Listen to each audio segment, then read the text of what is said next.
She burned the eviction notice on her father's grave because signing it felt like killing him twice. She had one horse, one rifle, and one road left straight up the mountain into a storm she couldn't outrun. When the cabin door opened, she didn't ask for help. She said, "I just need to get through the night." The man standing in the doorway looked at the notice ash still on her fingers and said, "Ma'am, you're going to need more than a night. If this story already has your heart, subscribe to our channel and hit that notification bell. We don't want you to miss a single chapter. Drop your city in the comments below. Let's see how far this mountain reaches."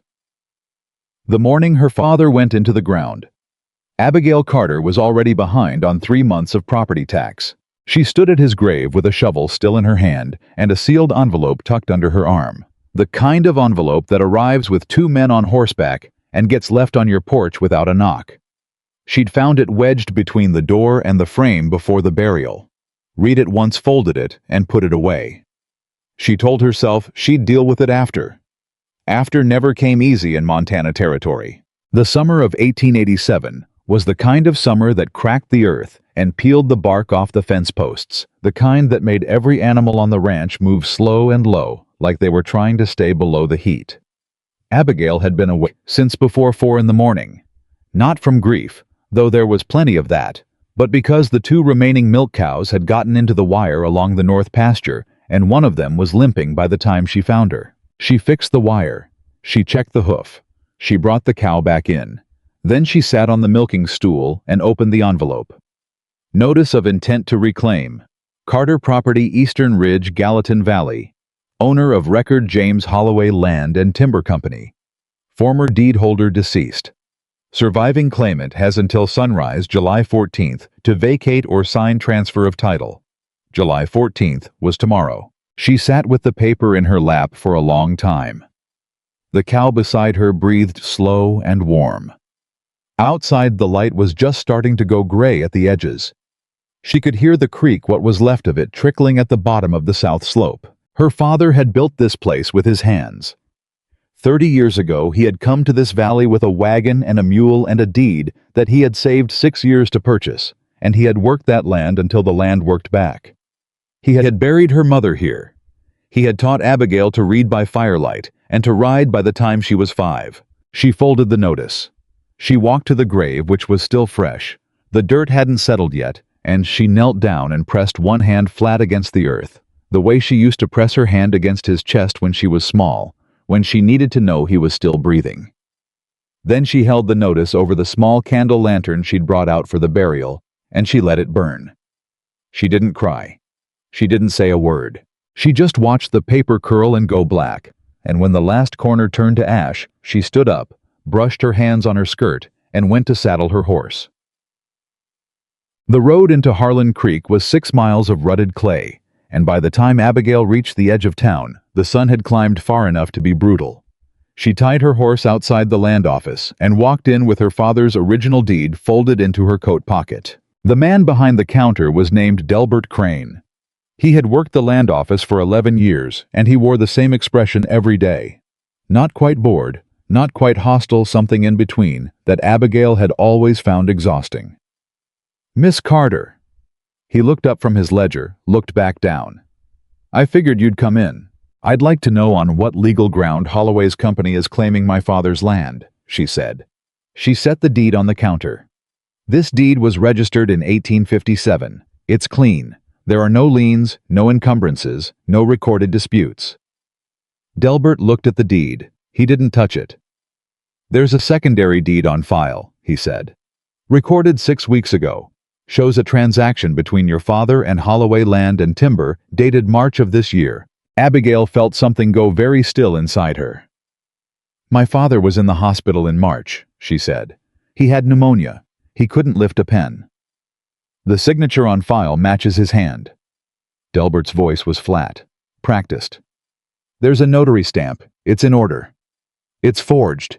Delbert finally looked up. "Miss Carter, I understand you're grieving, but that's a serious accusation and without evidence." "Without evidence," she repeated. She picked up her father's deed. "I want to see the secondary document." "That would require a formal request." "Then I'm making one." It would take 2 to 3 weeks to process. She looked at him for a moment. He didn't flinch, didn't look away. He was a man who had delivered bad news so many times it no longer registered as anything other than paperwork. "My notice says I have until sunrise tomorrow," she said quietly. "That's correct. So the formal request does me no good." "I'm afraid not." She picked up the deed, turned, and walked out. Victor Holloway had an office on the second floor of the largest building on Main Street, a building he had constructed 6 years ago after he'd bought out the original hardware store and the family that ran it. Abigail had been inside it once before, when she was 17, and had gone with her father to dispute a water routing claim. She remembered how high the ceilings were, how the chairs were leather and the desk was imported walnut, how Victor Holloway had sat behind it and smiled at her father the way a man smiles when he already knows how the conversation ends. She went up the stairs. His secretary, a young man in a pressed vest, stood when she entered. "I need to speak with Mr. Holloway," she said. "He's in a meeting, Miss Carter, Abigail Carter, James Carter's daughter." She kept walking. "Miss Carter, you can't just—" She opened the door. Holloway was not in a meeting. He was standing at the window with a glass of water looking out over Main Street, and when she came through the door, he turned without any particular surprise, as if he'd been expecting her for some time. He was 55 years old, broad across the shoulders, with hair gone silver at the temples, and a face that was still handsome, in the way that authority often made men handsome, not because of their features, but because of the certainty behind them. "Miss Carter," he said, "please sit down." "I'll stand." He nodded once, sat down himself, took a slow drink of water. "I assume you're here about the land transfer." "I'm here because my father did not sign that document," she said. "And I think you know that." Holloway set down his glass. "Your father was a proud man. I respected that. But pride doesn't pay property tax, and it doesn't keep a ranch solvent. And by March of this year, your father was well aware that he was not going to be able to hold that land through another winter. He was ill." "He was practical," Holloway said. "He reached out to my office. We came to an arrangement." "You're lying." Holloway didn't raise his voice. That was the thing about him, he never needed to. "I understand this is painful, Miss Carter. You've just lost your father.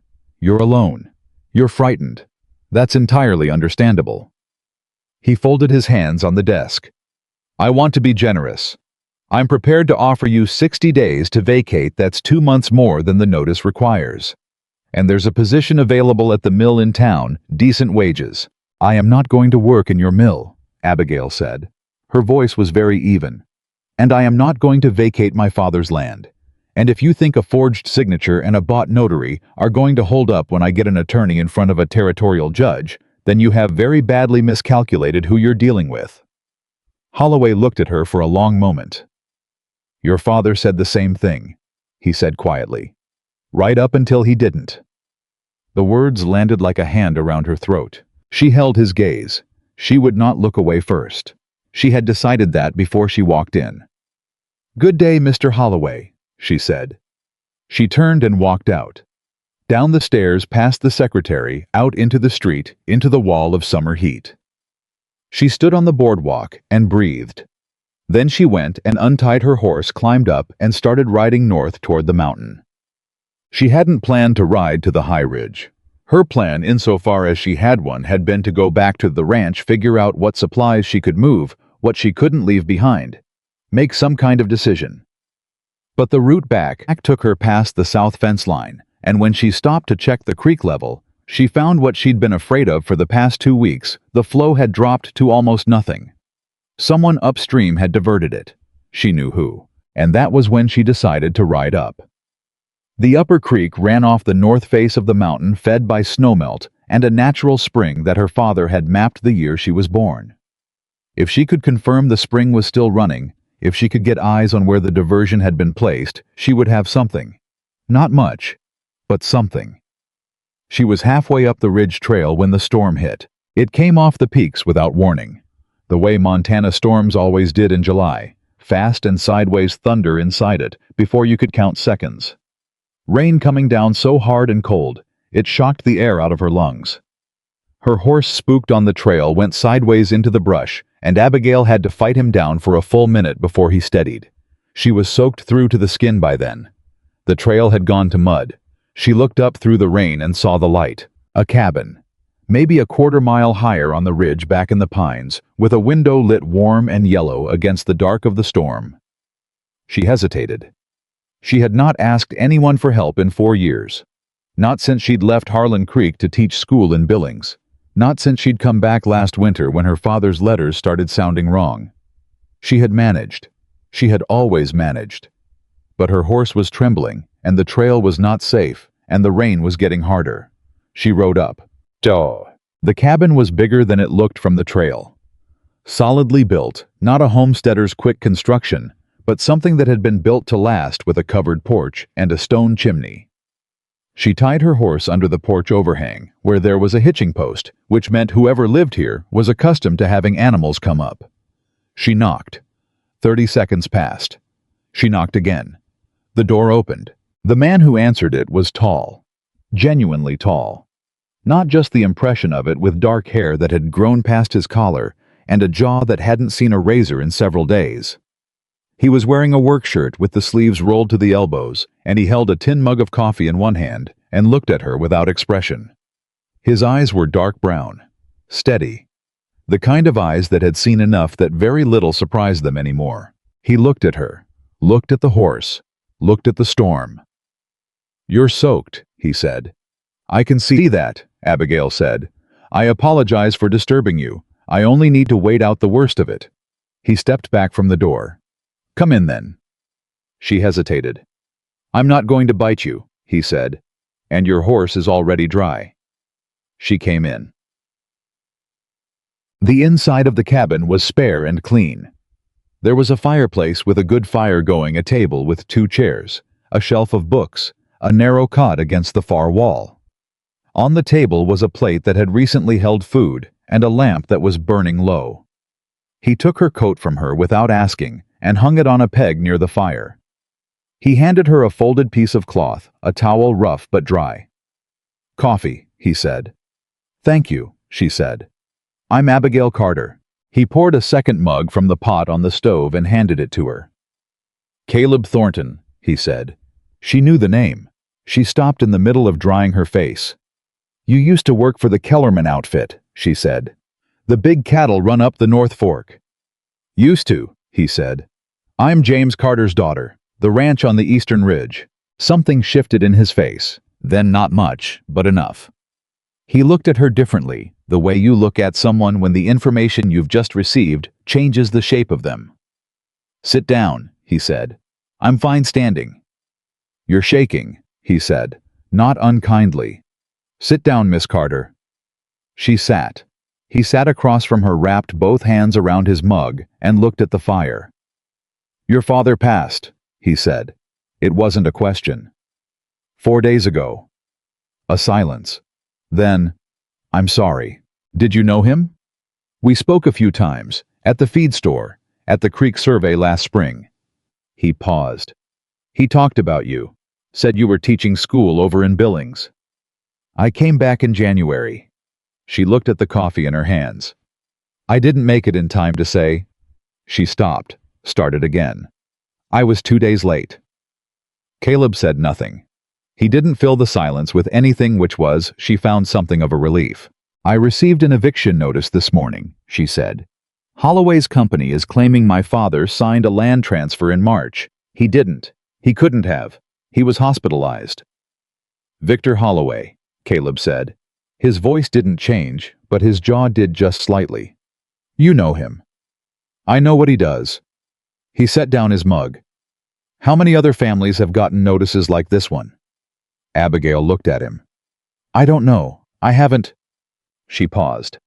"You think there are others? I think Holloway doesn't move on 1 piece of land when he can move on 10. He said it simply, without drama. "The creek's been diverted. Did you notice?" "That's why I came up. I was going to check the spring." "The diversion is about 300 yards upstream of your fence line. It was done 6 weeks ago, maybe 7. Same time the secondary deed was supposedly recorded." He looked at her steadily. He's been planning this a while. Abigail absorbed this. Why do you know about my creek? Because it comes off the same source as mine, he said, and because I've been watching what Holloway does to this valley for 2 years. Then why haven't you done anything? It came out sharper than she intended. She saw it register, saw him absorb it without reaction. I've been building a case, he said quietly. Gathering records, land surveys, water rights documentation from the territorial office. He paused. What I haven't had is someone willing to stand up and make it official. Everyone else who's lost land to him has either taken the money and left, or what? Or found it easier to stop fighting. The fire popped. Rain hammered the roof. I have until sunrise tomorrow, she said. Caleb looked at her. Then we don't have much time. I'm not asking for your help, she said immediately. I know you're not. He stood up, went to the shelf, pulled down a rolled document. I'm offering it anyway. He spread the document on the table, a survey map, hand-drawn detailed. This is a water rights record I pulled from the 1874 Territorial Survey. Your father's land includes legal claim to the upper spring. That's your starting point. She stood and looked at the map. His hand rested on it, one finger on the spring notation. Holloway's diversion is illegal, he said. If I can get a territorial water commissioner up here to see it, document it, that nullifies any claim he makes about the land itself. Because if his company violated existing water rights, it invalidates any transaction conducted under duress. She looked up at him. He was closer than she'd realized, standing at the table beside her. You know the law, she said. I had good reason to learn it, he said, after I lost my family's land 10 years ago. Abigail was quiet for a moment. To Holloway. To a man like Holloway, he said. Different name, same method. She looked at him for a long time. He didn't look away, didn't push, didn't add anything. He just waited. What do you need from me? She said finally. Something in his expression shifted, barely visible the way light changes in a room when a cloud passes over outside. I need you not to sign anything tonight, he said. I need you to ride back down at first light and go to the sheriff before you go anywhere else. Not Holloway's office, not the land office, the sheriff. Sheriff Pitts is Holloway's man. I know, but there's a Deputy Harlan Foss who isn't. I've dealt with him before. He'll record a formal dispute if you present it right. And then we make enough noise that Holloway can't move quietly. He rolled the map back up. He does his best work when nobody's watching. Abigail looked at the folded document in his hands. You've been waiting for this. I've been waiting for someone willing to stand their ground, he said simply. Are you willing, Miss Carter? She thought about the burned notice, the ash on her fingers, the look on Holloway's face when he'd said, Your father said the same thing right up until he didn't. My name is Abigail, she said. And yes, I'm willing. The storm didn't let up until well after midnight. Caleb had offered her the cot and taken the floor himself, and she had argued with him about it for exactly 2 minutes before accepting, because she was tired in a way that went down to her bones, and they both had a great deal of work to start at dawn. She didn't sleep much. She lay in the dark and listened to the fire settle and the rain slow and thought about her father's hands, how they'd looked in January when she'd finally arrived, how thin they'd gotten, how he'd held her hand back with more strength than she expected and said, Don't you let them take what we built, Abigail. You hear me? She heard him, across the room. Caleb's breathing was slow and even. He'd fallen asleep within minutes the way men who worked hard physical lives always could. She envied it. At some point she must have slept because she woke to the smell of coffee and the sound of the fire being stoked. The first gray light was at the window. Caleb was already up, dressed, crouched in front of the fireplace. He looked over his shoulder when she sat up. How'd you take it? He said. What? The coffee. Black is fine. He poured a mug and brought it to her without another word. Then he went to the shelf again and began pulling out papers, documents, maps, pages of handwritten notes, and began sorting them on the table. I'm going to write out a summary of the water rights claim for you to present to Foss, he said. Clear language, no legal jargon. You want him to understand it fast. He looked up. "Can you ride hard?" "Yes." "Then you should go before the sun's fully up. Get to the sheriff's office before the land office opens. If Holloway sees you come into town before he expects you, it'll shake him. Men like him don't do well with surprise." Abigail wrapped her hands around the mug. "What will you do?" "Ride east to Caldwell Station. There's a water commissioner there, man named Albright. He owes me a favor, and he's not in Holloway's pocket." He paused. "He can be on your property by tomorrow afternoon if I ride fast." She watched him work. His hands moved through the papers with quiet precision. Nothing wasted, nothing hurried. "Why are you doing this?" she said. He stopped, looked at her. "Because it's right," he said. "That's not an answer." Howe was quiet for a moment. "Because someone should have done it for my family," he said finally. "And nobody did. And I've spent 10 years trying to figure out if that makes me a man with purpose or just a man who can't let go of old anger." He returned to the papers. "Maybe both." Abigail was quiet. She drank her coffee. Outside the window, the sky was lightening fast, the storm gone clean. "My father used to say that justice and revenge look the same from the outside," she said. "The difference is what it costs you on the inside." Caleb looked at her. For a long moment, he just looked at her the way people look at something they didn't expect to find.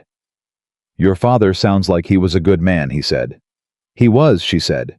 "He also would have liked you." She said it plainly, not as a flirtation, just as a truth. He nodded once, a small motion, and looked back down at the papers. "I'll have this ready for you in 20 minutes, he said. "I'll get my horse." She was pulling her coat off the peg when he spoke again. "Miss Carter." "Abigail," she corrected, not turning around. A pause. "Abigail." His voice was different when he said it that way, slightly careful, like a man testing weight on uncertain ground. "You should know that what you're about to walk into, going to the sheriff filing a formal dispute against Victor Holloway, it's going to make things harder before it makes them easier. He'll push back. Hard." She turned then, looked at him across the room. "I know that," she said. "I just want you to go in with clear eyes." "My eyes are clear, Mr. Thornton." "Caleb." She looked at him. "Caleb." She pulled her coat on. "I've had clear eyes since I read that notice at 4 in the morning. What I didn't have was a way forward." She pulled on her gloves. "Now I do." He held out the rolled survey map. "Take this. Keep it inside your coat." She took it. Their hands didn't quite touch. "You be careful on that road to Caldwell," she said. "Always am." "I doubt that." She put on her hat. "But I appreciate the sentiment." She saw it then, just barely, the smallest possible thing. The corner of his mouth moving in something that wasn't quite a smile, but was in the neighborhood of one. She walked out onto the porch. The morning air hit her, washed clean by the rain, sharp with pine and wet earth. Her horse lifted his head when she came down the steps. She mounted up, looked back once in the cabin. The lamp was still lit in the window, and she could see Caleb's shape moving inside, gathering papers, preparing. A man who had spent 10 years building a case for justice and waiting for someone to stand up and give it a reason. She turned her horse toward the trail. The sun was clearing the peaks to the east, throwing long gold across the valley below. She rode down hard. The survey map pressed against her ribs. Her father's voice in the back of her mind saying the same 3 words he'd said at the end of every hard day for 30 years. Go on then. She went. She. Deputy Harlan Foss was a thin man with a long face and the kind of careful eyes that came from spending years watching which way the wind was blowing before he decided to move.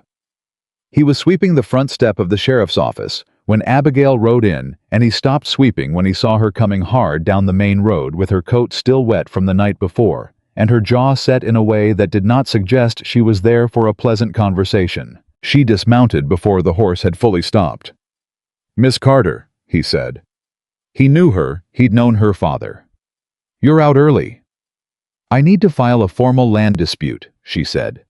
"And I need you to record it before the land office opens." He leaned the broom against the wall. "Come inside." That was the thing about Harlan Foss. He didn't ask unnecessary questions when someone came to him with that look on their face. He opened the door, poured her a cup of water from the pitcher on the desk, and sat across from her with a ledger and a pen. She laid the original deed on the desk. She laid the water rights survey Caleb's survey beside it. And then she told him everything from the notice she'd burned to the diversion in the creek, to the secondary deed that Delbert Crane had confirmed existed but refused to let her see. She laid it out clean and straight, no emotion wasted, just facts in order. Foss wrote while she talked. He didn't interrupt. When she finished, he set down his pen and looked at the documents for a long moment. The secondary deed was notarized by Ellis Webb, he said. I don't know who notarized it. I wasn't allowed to see it. Ellis Webb is the only notary in Harlan Creek. Foss's voice was very quiet. He's also Holloway's brother-in-law. The silence between them carried its own weight. Record it anyway, Abigail said. I intend to. He picked up his pen again. I want you to know Miss Carter, filing this is going to provoke a response. From Holloway, and from Sheriff Pitts both. I know that. Pitts is going to tell you this is a civil matter and he can't interfere. He's going to say that directly to me, probably in front of you, and he's going to say it with considerable irritation. Let him say it. Foss looked at her over the ledger. You have someone in your corner on this. She thought of Caleb somewhere on the road to Caldwell Station, riding hard through the clean air after the storm. Yes, she said. I do. Foss nodded once. He finished writing, stamped the ledger page with the office seal, and tore out a receipt. He slid it across the desk. That's your record, he said. Dated and timed. 7:14 in the morning, July 14th. He paused. Your sunrise deadline just became a formal dispute. Holloway can't move on that property while this is under review without violating territorial dispute protocol. Abigail picked up the receipt. How long does the review give me? Technically 14 days. Realistically. He stopped. Realistically, she said. Holloway has people who can make 14 days go very fast, he said. You need to move faster. She folded the receipt into her coat with the deed and the survey. Then I will. She was halfway to the door when Foss spoke again. Miss Carter? She stopped. Your father was a good man, he said. He deserved better than what they're doing to his memory. He paused. So do you. She didn't turn around. She couldn't just then. She just nodded, once pushed open the door, and walked back into the morning. By 9 o'clock, the word was already moving through town. That was the thing about a place like Harlan Creek. Information traveled the way water did, finding every crack and low point. And by the time Abigail had stopped at the general store to buy provisions, 2 people had already given her looks that told her they knew, and one woman, Margaret Tillis, who ran the seamstress shop on the corner, had pulled her aside and pressed her hand and whispered, "You're brave, child. Your daddy would be proud." Abigail had thanked her and kept moving. She was loading her saddlebags when she heard the boots on the boardwalk behind her. Heavy, deliberate. More than one set. She didn't turn around immediately. She finished buckling the left bag first. Miss Carter. The voice belonged to a man named Cole Draper, Holloway's ranch foreman. A wide-shouldered man in his 40s, with a sun-cracked face and the kind of smile that didn't reach anywhere near his eyes. He was standing with 2 other men she recognized as Holloway's hired hands. She turned to face them. Mr. Draper, she said. I heard you paid a visit to the deputy this morning. He said it conversationally, like they were discussing the weather. That was an interesting choice. Filing a legal dispute is generally considered an option available to people who have been wronged, she said. I understand it's a concept your employer finds inconvenient. Draper's smile didn't waver. Mr. Holloway is a patient man. He'd prefer this stay simple. Then he shouldn't have forged my father's signature. One of the other men shifted. Draper held up a hand to stop him, still watching her. That land is going to belong to Holloway Land and Timber by the end of the month, Draper said. One way or another. You can make it easy. Take what's offered, start fresh somewhere else. He let a pause fall in. Or you can make it complicated. I'm going to make it complicated, she said. He held her gaze for a moment. Then he tipped his hat. Have a good day, Miss Carter. He walked away. The two men followed. Abigail realized her hands had been completely still the entire time. She hadn't gripped anything, hadn't moved a muscle, she hadn't intended to. She didn't know if that was courage or just the particular kind of cold that came when fear burned off and something harder replaced it. She mounted her horse and rode back toward the ranch. Ruth Carver was waiting on her porch when Abigail came down the east road. Ruth was 63 years old and had lived on the property adjoining the Carter land for as long as Abigail could remember. She was a stout woman with silver-streaked hair and the permanent squint of someone who had spent decades working in high-altitude sun. She had brought food to Abigail's door every day since the funeral and had never once asked for thanks. She was holding a folded piece of paper when Abigail rode up. "They came to my place this morning," Ruth said, before Abigail could even dismount. "Two men from Holloway's outfit left this." She held out the paper. Abigail took it. It was a notice of water rights reclassification official looking, with a territorial seal, informing Ruth Carver that the creek running through the northeast corner of her property had been reclassified as originating on Holloway land and timber holdings, and that any use of said water source now required a fee arrangement with the company. "This is the same creek," Abigail said. "Same source, same water I've been using for 22 years. Ruth's voice was steady, but her eyes were bright with something that was not quite anger and not quite fear, but lived right in between. "They're not after just you, Abigail." Abigail looked down the road toward the ridgeline. She thought about what Caleb had said the night before. "I think Holloway doesn't move on one piece of land when he can move on 10. "How many other families use water from this source?" she asked. Ruth thought for a moment. "The Brennan place, the Ewan family over on the North Flats, old Daniel Marsh at the end of the valley, and us." She paused. "And your father's land." 5 families, 5 properties, all fed by the same spring running off the north face of the mountain. "Has anyone else gotten a notice like this?" Abigail said. "I don't know. I came to you first." Abigail handed the notice back. "Keep that. Don't lose it. And don't sign anything not your name, not a receipt, nothing that comes from Holloway's people." "I wasn't planning to." Ruth looked at her with those squinting, steady eyes. "What are you going to do?" "I'm going to find out how many of us there are," Abigail said. "And then I'm going to make sure none of us are standing alone." She spent the next 4 hours riding. The Brennan place first. Patrick Brennan, a widower with 3 grown sons who still worked the land together, had indeed received a notice. His had arrived 2 weeks ago, and he'd been sitting on it trying to figure out what to do, not wanting to cause trouble. He was furious and exhausted in equal parts, and when Abigail laid out what she knew, he sat very still for a long moment and then said, "I knew something was wrong when they came to survey the upper fence line without asking." The Ewan family, Maylin Ewan, and her husband Thomas, who had farmed the North Flats since 1879, had received nothing yet. But when Abigail described the water reclassification notice, Maylin's face changed in a way that told Abigail she recognized the pattern even without having experienced it directly. "My cousin in the Bitterroot Valley," Maylin said. "Same thing happened to her 2 years ago.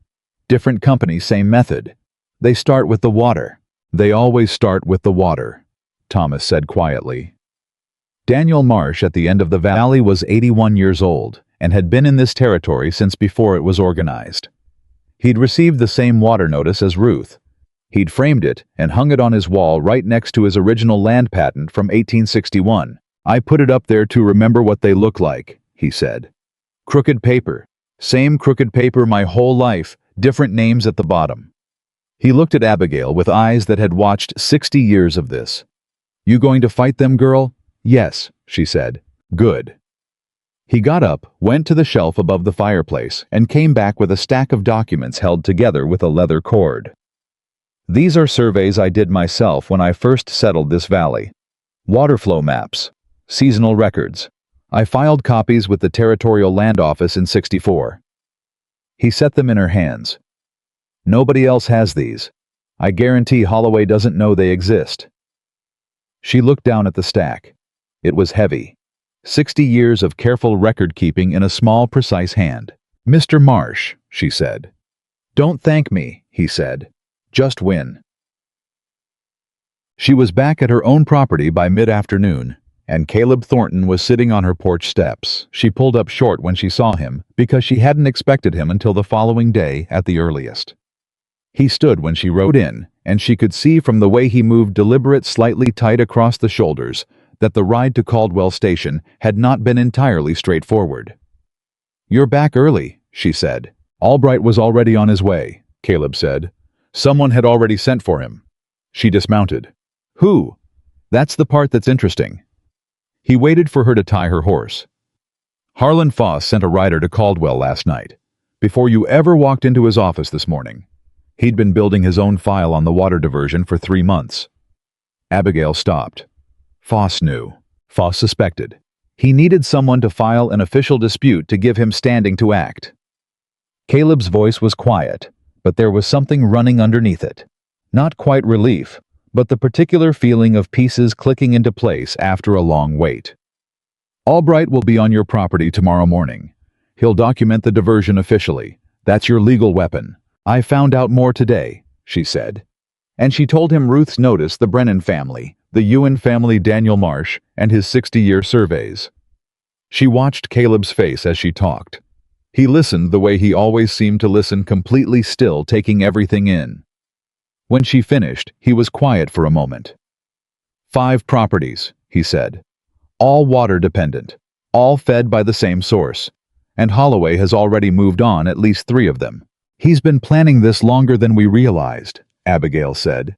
"He's been planning it for years," Caleb said. He sat back down on the step, not from tiredness, she thought, but because he needed to think, and standing made it harder. "The timber rights on the upper mountain are worth 15 times what the farmland below is worth. But to access them, he needs the water route. The creek isn't just water, it's a transport corridor. He floats the timber down." Abigail sat beside him. Not close, but beside him. "So the land isn't really about the land," she said. "The land is about what's above it," he said. "He needs the valley cleared, all of us gone. Then the whole creek corridor belongs to him, and he can run timber operations from the upper ridge all the way to the rail line at the south end." She sat with that for a moment. Outside, the late afternoon light fell across the front yard, and she could hear the creek, barely the trickle that remained somewhere below the south slope. "He's going to come harder now that I've filed the dispute," she said. "Yes," Caleb said. He didn't soften it. "Draper came to me in town this morning," she said. 3 of them. He made it sound like a suggestion. It wasn't.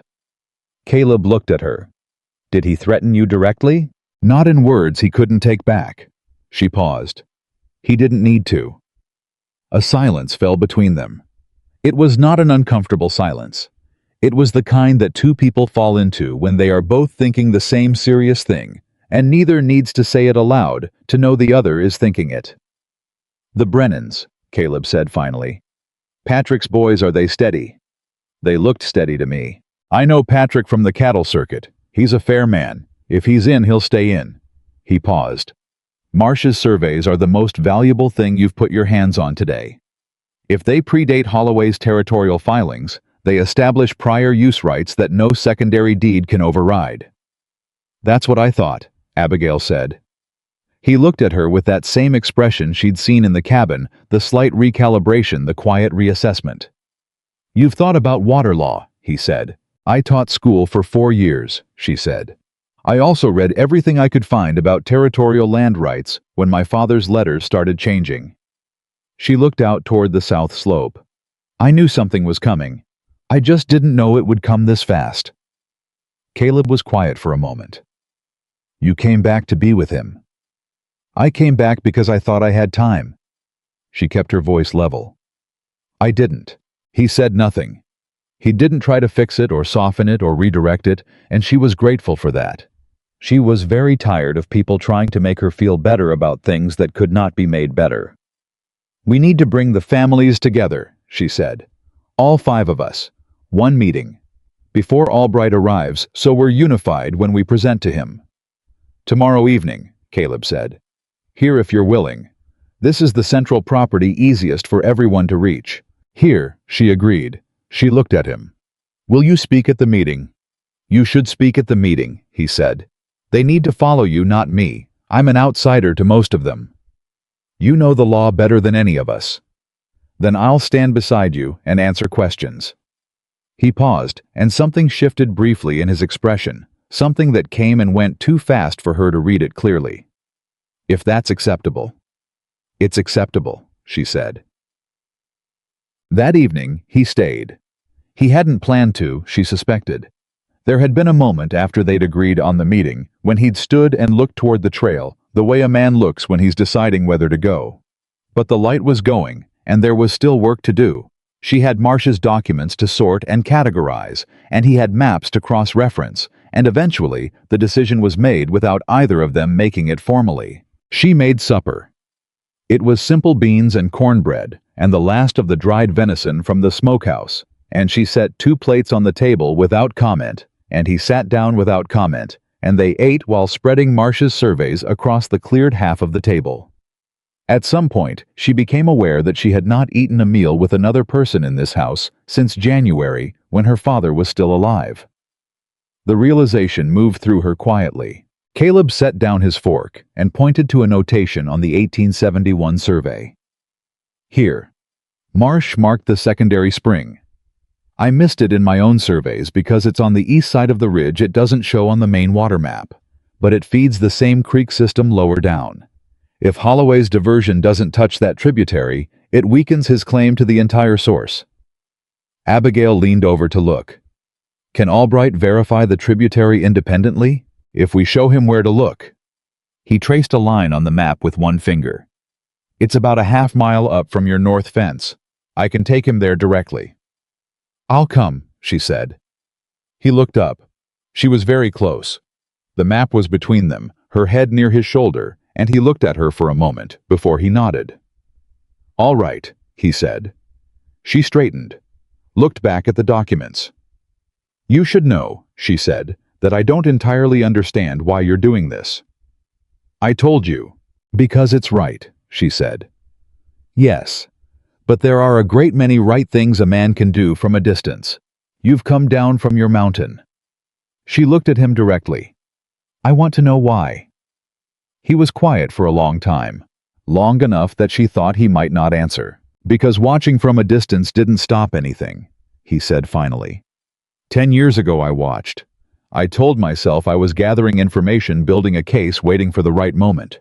He looked at the map. The right moment never came because I never made it come. And my family lost everything. He paused. I'm not going to do that again. Abigail looked at him for a moment. What happened to your family? She said. He folded the map, set it aside. My father built up land in the Bitterroot. Not big, 40 acres, a good house, cattle enough to make a living. There was a company came in wanting the timber rights above us. They went through a partner man named Stokes, who worked the legal angles the same way Holloway does. Forged documents bought officials reclassified water sources. He stopped. By the time my father understood what was happening, they'd already filed the secondary deed. The county judge was their man. We lost the hearing in 20 minutes. How old were you? 28. He looked at his hands. My father was 64. He'd worked that land for 30 years. After the ruling, he stopped again, started differently. He didn't recover from it. He was gone within the year. The silence was different now, heavier, more honest. I'm sorry, Abigail said. She said it the way he'd said it to her, simply without decoration. That's why I know what Holloway is, he said. And that's why I'm here, Miss Carter. Abigail, she said quietly. He looked up. You said my name right this morning, she said. Don't go back. Something moved across his face, careful, restrained, but unmistakably present. Abigail, he said. She turned back to the documents. Now, show me where you think the tributary is on the Marsh survey. He did not stay the night this time. Around 10 o'clock, he gathered his maps, put on his coat, and said he would ride back up the mountain and return by morning before Albright arrived. She walked him to the door. Lock this, he said. I wasn't planning not to. I mean tonight, not just at bedtime, all of it. He looked at the door frame, then at her. Draper came to you in daylight. He won't necessarily feel limited to daylight. She absorbed this. You think he'd come to the property. I think Holloway has a great deal at stake and a very short window. I think he's going to do something before Albright arrives, and I think he'll try to do it in a way that doesn't leave tracks. His voice was steady, but she heard the weight under it. Don't go out after dark. Keep the rifle close. I have a rifle, she said. I know. Do you know how to use it? My father taught me when I was 8. He nodded, picked up his hat from the peg. Caleb, she said. He stopped with his hand on the door. What you told me tonight, she said. About your father. I won't repeat it. He looked at her over his shoulder. I know, he said. I wouldn't have said it if I thought you would. He went out into the dark. She heard his horse move away from the hitching post, heard the hoofbeats going up toward the ridge trail, heard them fade into the night. She locked the door, checked the windows, sat down at the table with Marcia's documents and her father's deed and the water rights survey, and the lamp turned low. She thought about what Caleb had said. Watching from a distance didn't stop anything, and she thought about her father's voice saying, Don't you let them take what we built. And she thought about 5 families, 5 properties, 5 sets of water rights, 60 years of surveys, and 1 water commissioner arriving at sunrise. She was frightened. She knew that. She was not going to pretend otherwise to herself. But fear and action were not mutually exclusive, and she had known that since she was a child. Her father had taught her that too. She picked up her pen and began to write out a clear account of everything. Everything she had learned, everyone she had spoken to, every document in her possession, in a hand as steady as she could make it. If something happened before morning, someone needed to know exactly where to start. She wrote until the lamp ran low. Then she banked the fire, checked the locks one more time, and lay down on her bed with the rifle on the floor beside her. She did not sleep. She was still awake 2 hours later when she heard it, a sound that was not the wind, and not an animal, and not the natural settling of the house. Something on the south side of the property. She was on her feet before she was fully conscious of standing. The rifle was in her hands. She moved to the window, slowly staying to the side of the frame, and looked out into the dark. She saw the orange glow first, small at the base of the south fence, growing. Someone had set fire to her fence line. She pulled on her boots. She was out the back door in 30 seconds with the rifle and a bucket, and every instinct her father had ever built into her firing at once. She ran toward the glow, and she did not look behind her, and she did not call for help, and she did not stop. She was James Carter's daughter, and this was her land, and she would not let them burn it. Not tonight. Not ever. She put the fire out herself. It took 40 minutes, 2 full buckets from the well, and the last of her strength, but she put it out. The south fence was burned through in 2 places. The posts charred down to nothing. The wire warped from the heat, but the grass had been too green from the storm the night before to catch the way whoever set it had planned. They'd wanted a bigger fire. They'd wanted her running, panicking, making mistakes. They had miscalculated. She stood in the dark with an empty bucket in each hand and looked at what they'd done, and something in her chest went very quiet and very cold. Not the cold of fear, the cold of absolute certainty. The kind that comes when you stop wondering whether you're going to fight and start thinking only about how. She went back inside, washed her hands, sat at the table. At sunrise. She was still sitting there when she heard hoofbeats on the trail, Caleb coming down from the mountain earlier than he'd said, the way she'd half expected he would. She heard him pull up outside, heard him stop, heard the pause that meant he'd seen the fence. He came through the door without knocking. Abigail. I'm all right, she said. He looked at her. Then he looked at her hands, which were red from the well rope and slightly blistered on the right palm from grabbing a fence post in the dark. He pulled a chair to face hers and sat down. Tell me what happened, he said. She told him. All of it, straight through the sound she'd heard, and the glow she'd seen, and the 40 minutes with the buckets. He listened without moving. When she finished, he reached out and turned her right hand palm up and looked at the burn without touching it. "You should put something on that," he said. "I will, after Albright gets here." She pulled her hand back. "They wanted me to run." "I know. Or they wanted to destroy the documents." She looked at the table where her papers were still stacked neatly where she'd left them. "They didn't know where I kept them." "This is going to keep escalating," Caleb said. His voice was very level. "You understand that. Last night was a warning. If we move forward with Albright today—" "We move forward," she said. He looked at her for a long moment. "All right," he said. Then he stood up, went to the kitchen shelf, found the tin of rendered fat she used for cooking, and came back and set it in front of her. "Your hand. Now, before Albright arrives." She looked at the tin, then at him. "I'm not helpless," she said. "No," he said. "You're also not fireproof. Put something on your hand." She took the tin.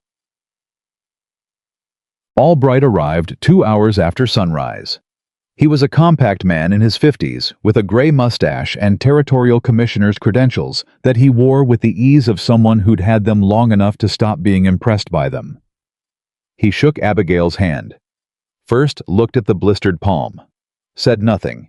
Shook it anyway, and then he shook Caleb's hand and said, "You built a better case than I expected from your letter." "I had more to work with than I expected," Caleb said, and looked briefly at Abigail. Albright walked the south fence first before anything else, and he spent a long time looking at the burn pattern without speaking. Then he said to no one in particular, "That was deliberate and recent." He wrote something in his ledger. Then he said, "Show me the diversion." They rode to the creek. Caleb had been right about the location 300 yards upstream of the Carter fence line. A rough dam of cut timber and packed earth had been forced across the flow, redirecting nearly all the water into a channel that ran west away from the valley properties and toward the base of the upper ridge. It was not subtle work. It was efficient work, the work of men who didn't expect to be challenged. Albright spent 45 minutes at the diversion site. He measured. He photographed with the small camera he carried. He took water samples from both sides of the dam. He didn't ask many questions, but the ones he asked were precise, and Caleb answered them with the same precision. At one point, Albright crouched at the edge of the diverted channel and said, "This was built at least 6 weeks ago. The timber's already weathered." He looked up at Caleb. "You documented the original flow." "Monthly records for the past 18 months, Caleb said. He pulled the rolled papers from his saddlebag. "Flow rates, seasonal variations, source notation. And these," he added Marsh's surveys to the stack. 60 years of continuous use records filed with the Territorial Office in 1864. Albright took the stack. He stood up. He was quiet for a moment that stretched long enough to feel significant. "This is prior use," he said. "Clear and documented. No secondary deed overrides 60 years of continuous use rights combined with an original land patent." He looked at Abigail. "Miss Carter, do you understand what that means?" "It means Holloway's claim is invalid," she said. "It means more than that," Albright said. "It means any diversion of this water source conducted without the consent of all prior use holders is an illegal seizure of water rights under territorial law. That's a criminal matter, not just civil." He closed his ledger.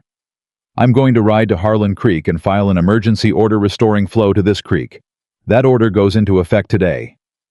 Abigail looked at Caleb. He was looking at Albright. "He'll fight it," Caleb said. "He can try," Albright said. "But he'll be fighting it with a criminal charge attached. That changes the conversation considerably." He put his ledger in his bag. "I'd also suggest you get your neighbors together, all of them. If they file simultaneous prior use affidavits before Holloway's attorneys respond to my order, it becomes exponentially harder to challenge each individual claim." "We're meeting tonight," Abigail said. "All 5 families." Albright looked at her steadily. "Good. Get them all to sign." He mounted his horse. "And Miss Carter, I'd recommend not spending tonight alone." He rode down toward town. The meeting that evening was not what Abigail had expected, and she had not expected something easy. Patrick Brennan came with all 3 of his sons. Ruth Carver came with her neighbor, an older man named Gus Harwick, who had a property on the valley's western edge that nobody had mentioned yet. A sixth family, another water user, another person who had not yet received a notice, but who understood with perfect clarity that he was next. Maylin Ewan came with Thomas and their eldest daughter, who was 19 and sharp-eyed, and took notes throughout on a small pad. Daniel Marsh came last, slowly with a cane, and sat in the best chair because Patrick Brennan got up and offered it to him without being asked. Caleb stood near the back wall. He had said he would stand beside her and answer questions, and that was exactly what he did. He said nothing at the start. Let her speak. Let her lay out everything. Albright's order, the prior use documentation, the forged deed, the criminal implications of the diversion. He watched the room while she talked. She could feel him doing it, monitoring, reading faces, tracking who was wavering and who was steady. Patrick Brennan was steady. He leaned forward with his arms on his knees and his jaw set, and when she finished he said, "What do we sign, and when?" Thomas Ewan said, "We need to understand what happens if Holloway retaliates before the order goes through." That was the real question in the room. Abigail knew it, and she answered it directly. "He very likely will retaliate," she said. "I'm not going to tell you otherwise. He burned my fence last night." The room went tight. "He's trying to make us afraid," she said. "He's been doing that for years to all of us individually, one family at a time. That's how he wins, not by being stronger, but by keeping us from standing in the same room." She looked around at them. "We're in the same room now," Daniel Marsh said from his chair. "I've watched this valley for 60 years. I have watched powerful men come in with money, and lawyers, and paper, and promises, and I have watched them break this community apart, one piece at a time. I am 81 years old, and I am very tired of watching." He looked at Abigail. "I'll sign whatever you put in front of me." Ruth said same. Gus Harwick said same. The Brennan sons looked at their father. He nodded. "Same," Patrick said. Maylin Ewan looked at her daughter, who looked up from the notepad and gave a small, firm nod. Thomas said, "We're in." Abigail had brought the affidavit forms that Albright had left with her. She passed them around the table. Caleb moved from the back wall to assist, quietly answering the questions about specific legal language that people weren't sure how to interpret. She watched him with them, how he spoke to Patrick Brennan, man to man, how he explained the water rights notation to Maylin's daughter, without condescension, how he sat with Daniel Marsh for a full 10 minutes, going through the old man's survey notations to ensure they matched the affidavit correctly. He did not take over. He did not make himself the center of anything. He moved like a man who understood that his job in this room was to hold the structure while she held the people, and he did it without needing to be asked.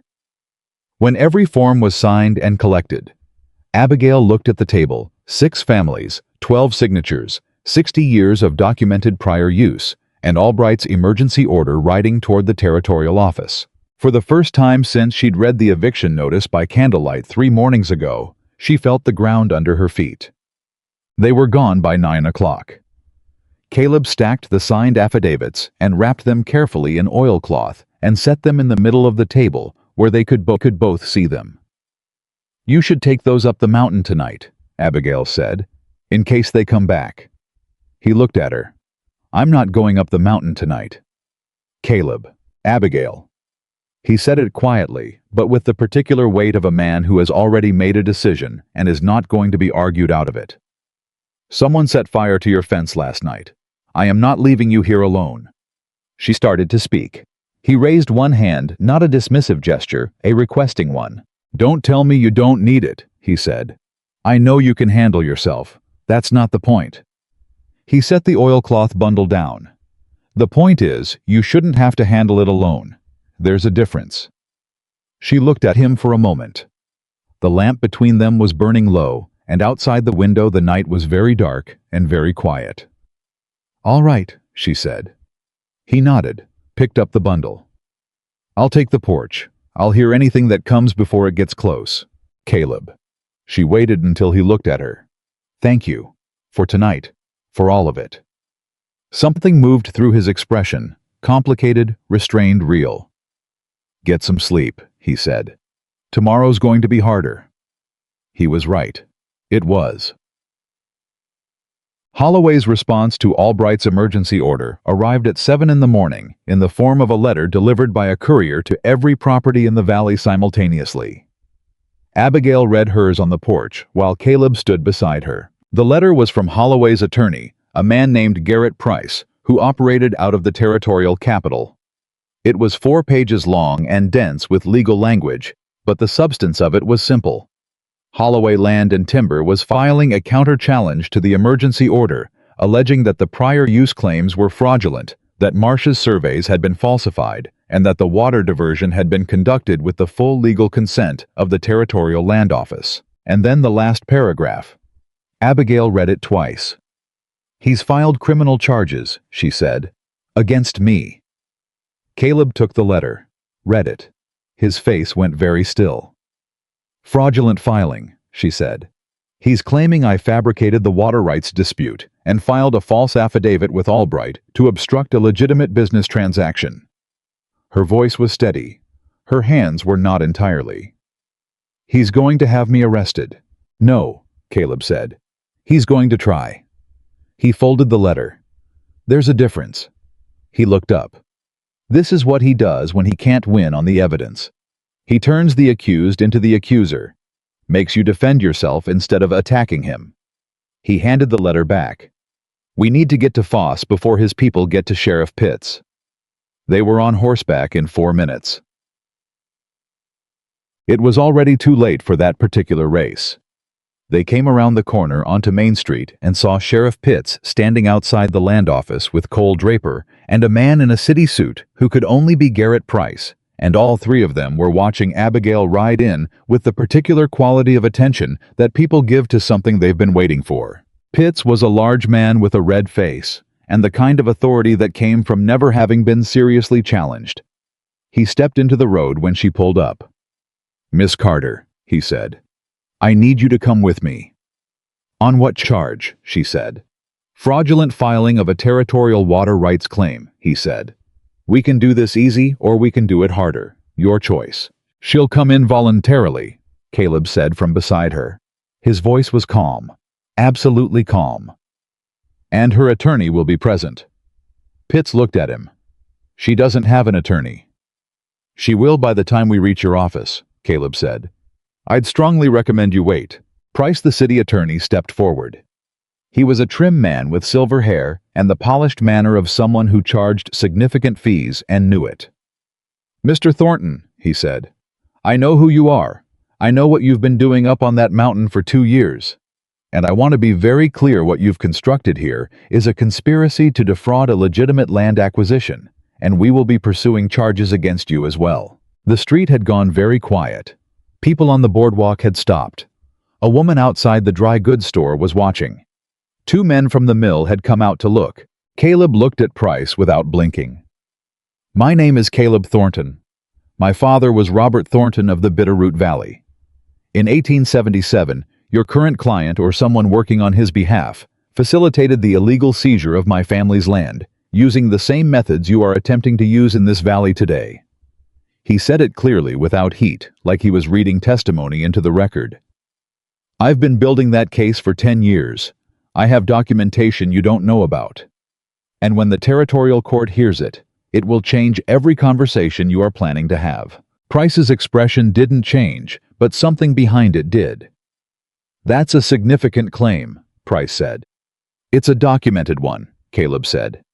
"Would you like to discuss it here, or would you prefer I present it to the territorial circuit judge when he arrives next week?" A pause, long enough to mean something.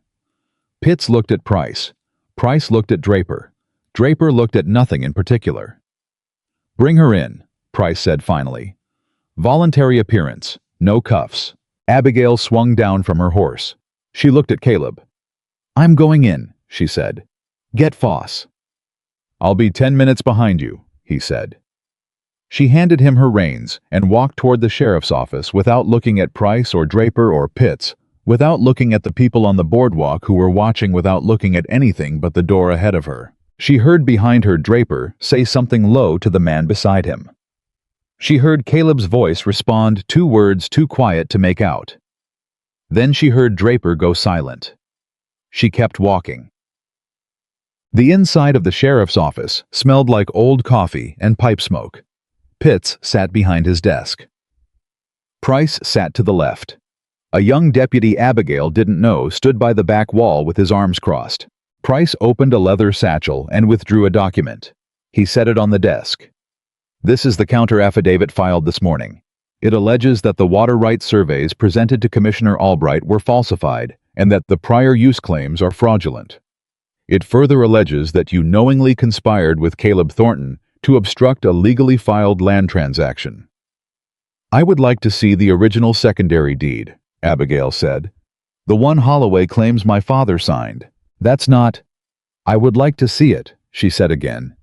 Because if I am being charged with fraud, I am entitled to examine the evidence that forms the basis of the original transaction this is all built on. She looked at Pitts, not Price. That's law, Sheriff, not my opinion. Pitts looked at Price. Price's jaw moved slightly. We can arrange for a viewing under supervised conditions. Now, Abigail said. The door opened. Harlan Foss came in. He was carrying a ledger. Behind him was Caleb, and behind Caleb was a man she didn't recognize, a heavy-set man in a plain coat who walked with the unhurried authority of someone who didn't need to announce himself. Foss, Pitts said. What is this? This, Foss said, setting the ledger on the desk, is the dispute record filed by Miss Carter at 7:14 yesterday morning, time-stamped and sealed before your office was open. And this, he gestured to the heavy-set man, is Territorial Inspector Aldous Crane. He came down from Helena this morning. Price stood up. Nobody notified my client about an inspector. Your client doesn't need to be notified, Inspector Crane said pleasantly. That's rather the point. He looked around the room with the easy thoroughness of a man who has walked into many rooms exactly like this one. I've received a complaint of official misconduct related to the recording of a secondary land deed in this office. I'd like to see the document in question. He looked at Pitts. All of it. The original filing, the notary stamp, the recording date. Right now, please. Pitts looked at Price. Something happened between them in that look, a fast private calculation, the kind that takes place when 2 men realize simultaneously that the situation has moved well past where they thought it was.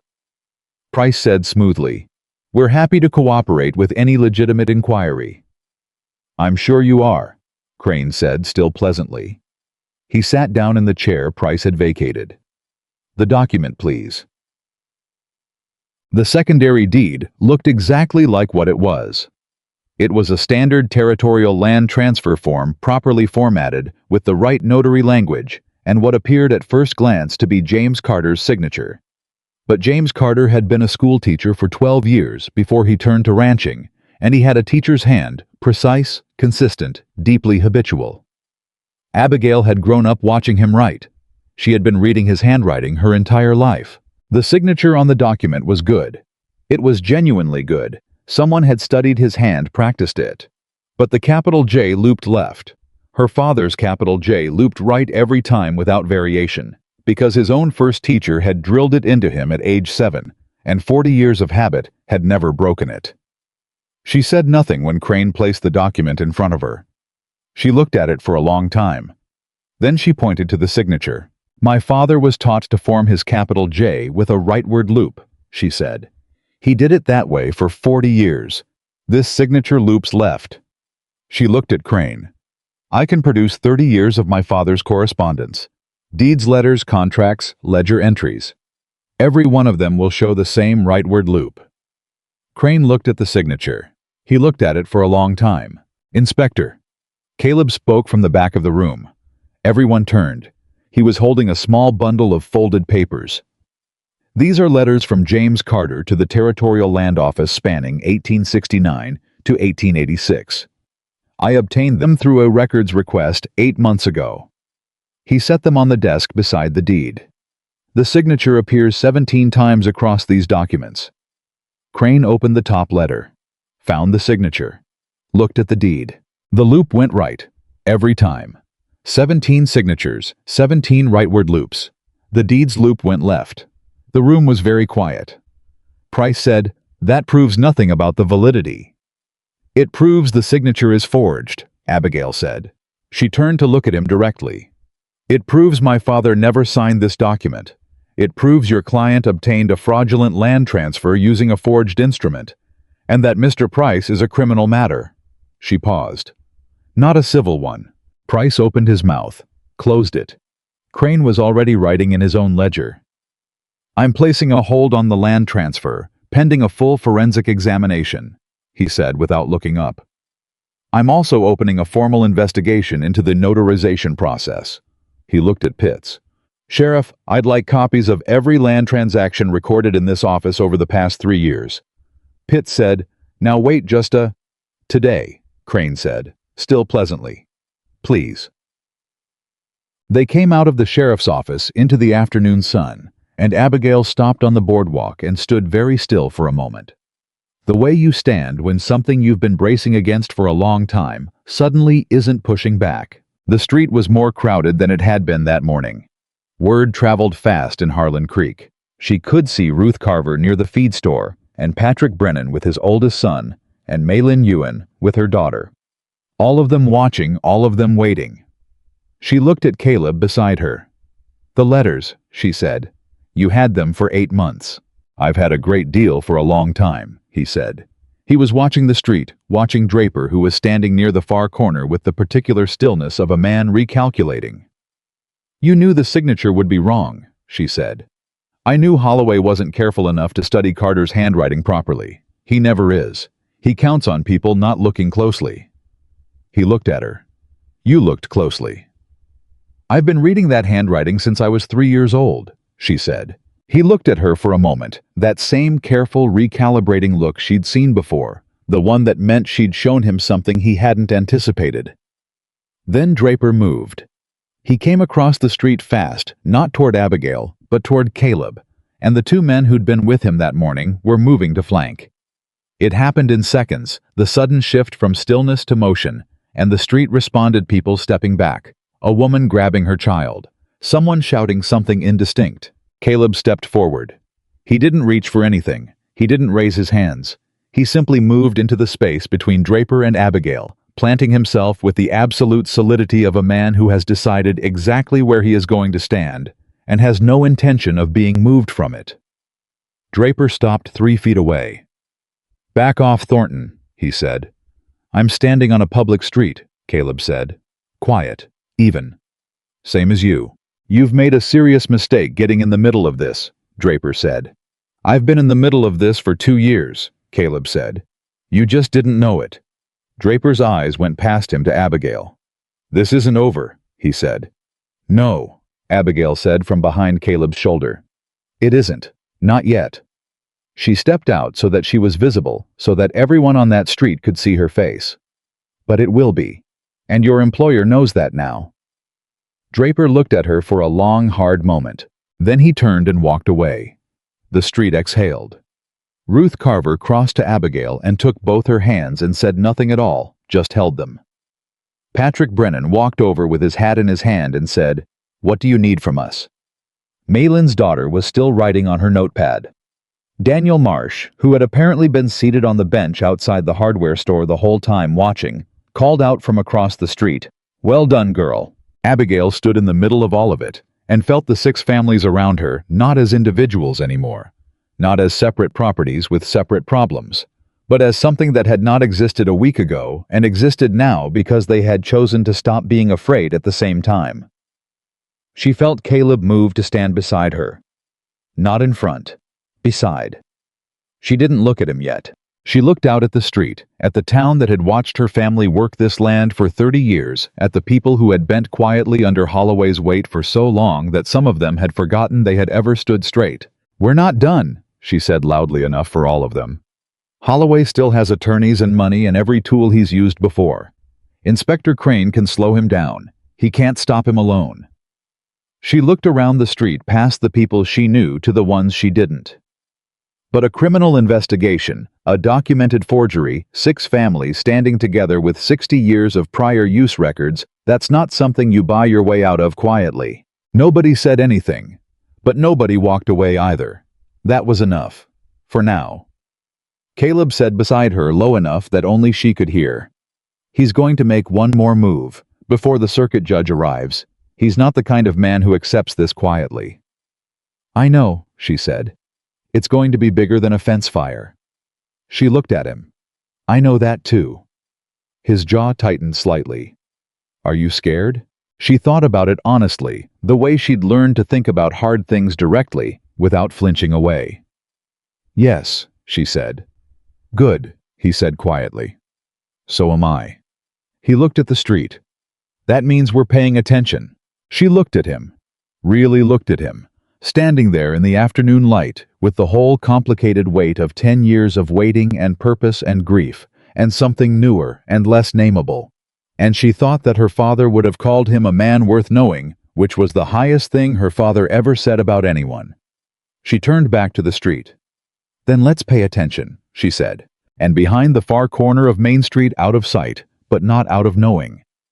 Victor Holloway stood and watched the street empty and understood for the first time in a very long time that something had shifted in this valley. He had felt it shift. He went back inside. He picked up his pen. He began to write. The letter Holloway wrote that night arrived at 6 properties simultaneously the following morning. Abigail read hers at the kitchen table with Caleb standing behind her, and the content of it was not what she expected, which meant Holloway had done exactly what he'd intended surprised her. She had braced for another legal threat, another attorney's language, another maneuver through the system he'd been using against them. Instead, the letter was personal. 2 paragraphs handwritten in a steady, unhurried hand.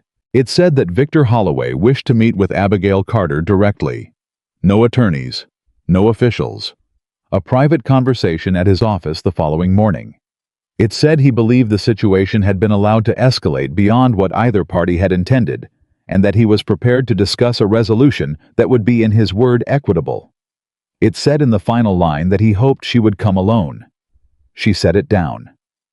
Don't go, Caleb said. I know, she said. Abigail, I said I know. She looked up at him. I'm not going to walk into his office alone. I'm not naive. She looked back at the letter. But I want to understand why he sent it. Caleb pulled out the chair across from her and sat down. He's watching the ground shift under him. Crane's investigation is moving faster than he anticipated. The forged signature gives the territorial court something concrete. It's not a dispute about water rights percentages anymore. It's a criminal forgery case, and that changes every calculation he has. He paused. He wants to offer you something before the court takes the decision out of his hands. He wants to buy me out, or scare you out. The offer will be generous enough to seem reasonable, and the meeting will be designed to isolate you from everyone who's been helping you. He looked at the letter. Coming alone means coming without witnesses, without me, without Foss or Crane or any of it. Abigail was quiet for a moment. She thought about Holloway behind his walnut desk with his glass of water and his unhurried smile saying, Your father said the same thing right up until he didn't. I want to know what he offers, she said. Not because I'll take it, because it will tell me what he's actually afraid of losing. Caleb looked at her. I'm not going alone, she said, but I'm going. She sent Holloway's man back with a reply that said she would meet him the following morning and that she would be bringing her legal representative. Then she rode to find Foss. Harlan Foss read the letter twice, handed it back, and said, He's going to try to split you from the others. Whatever he offers you, it won't extend to the Brennans, or the Ewans, or Marsh. It'll be designed to make you look like you chose your own comfort over the community. I know that, Abigail said. Then why go? Because Caleb thinks he's scared, she said. And a scared man says things a confident man wouldn't. Foss considered this. Crane got back to me this morning, he said. The forensic examination of the deed is moving faster than expected. Apparently the ink used on the signature doesn't match the ink used on the body of the document. Different composition. Someone signed it at a different time than when the document was drawn up, probably using a different pen. He looked at her steadily. That's not just forgery. That's premeditated fraud. Crane is escalating to the territorial prosecutor's office. Abigail absorbed this. How long? 3 days, Maybe 4. The circuit judge is due Friday. He paused. If Holloway knows this, and he likely does, this morning's meeting request makes sense. He has a 3-day window to settle privately before the criminal charges become public record. Then we have 3 days to make sure he doesn't settle anything, she said. Whatever he offers me tomorrow, I need it witnessed. I need every word of it on record. Foss looked at her for a long moment. Then he opened his desk drawer and produced a small notebook. I've been taking private notes on Holloway's activities for 14 months, he said. Things I've seen, things I've heard, things people have told me that I couldn't act on alone. He set the notebook on the desk between them.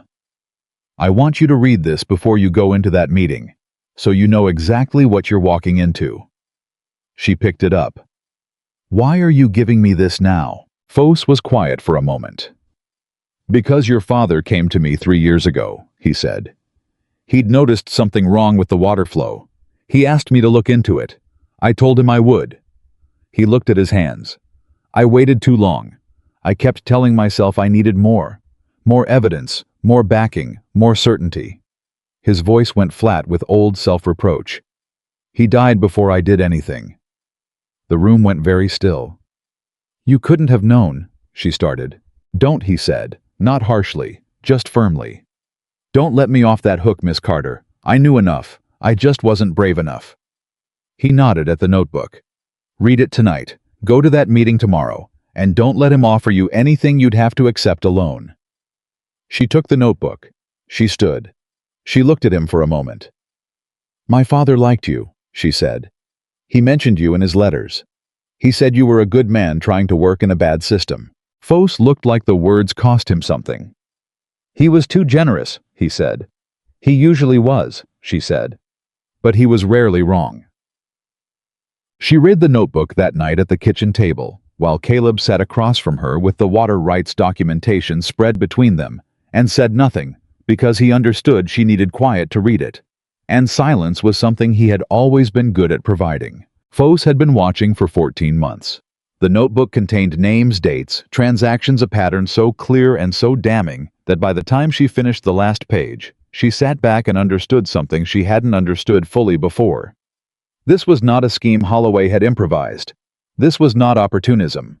He had been planning the systematic acquisition of this entire valley for at least 4 years, and he had moved on them slowly, precisely, with the patience of a man who understood that the best way to take something from people was to make sure they never saw it coming until it was already gone. 6 families, their water, their land, their timber routes. He had mapped all of it, calculated all of it, and moved on the weakest point. First, the recently deceased landowner, whose daughter was living 300 miles away, and who he assumed would not come back fighting. He had assumed wrong. She closed the notebook. Caleb looked up. He's been building this since 1883, she said. I know, Caleb said. She looked at him. You knew. I suspected. My own records go back that far. The pattern of land acquisitions, the water route planning. He stopped. I didn't have Foss's corroboration. Without it, I had circumstantial evidence and a very long theory. Together, she said. Together it's a case, he said. She pushed the notebook across the table to him. Crane needs to see this. Yes. Tonight. He looked at her. The lamp between them was steady and warm, and outside the window, the Montana dark was absolute and close. I'll ride now, he said. It's past 10. Crane said he was staying at the hotel on 2nd Street. He was already folding the water rights maps. This can't wait until morning. She stood. I'm coming with you. He stopped folding. Abigail. Don't, she said. He looked at her for a moment. Then he picked up his hat. We ride fast, he said. I know. Crane answered his hotel room door in his shirt sleeves, which told her he hadn't been sleeping either. He looked at the notebook for approximately 30 seconds before he stood back from the door and said, Come in. He read for 45 minutes without speaking. Caleb sat in the chair near the window. Abigail sat on the edge of the other chair and didn't move. The hotel was quiet around them, just the occasional sound of the building settling and somewhere distant, a dog going off and then stopping. When Crane finished, he closed the notebook, set it on the table, and looked at both of them. "This is the piece I was missing," he said.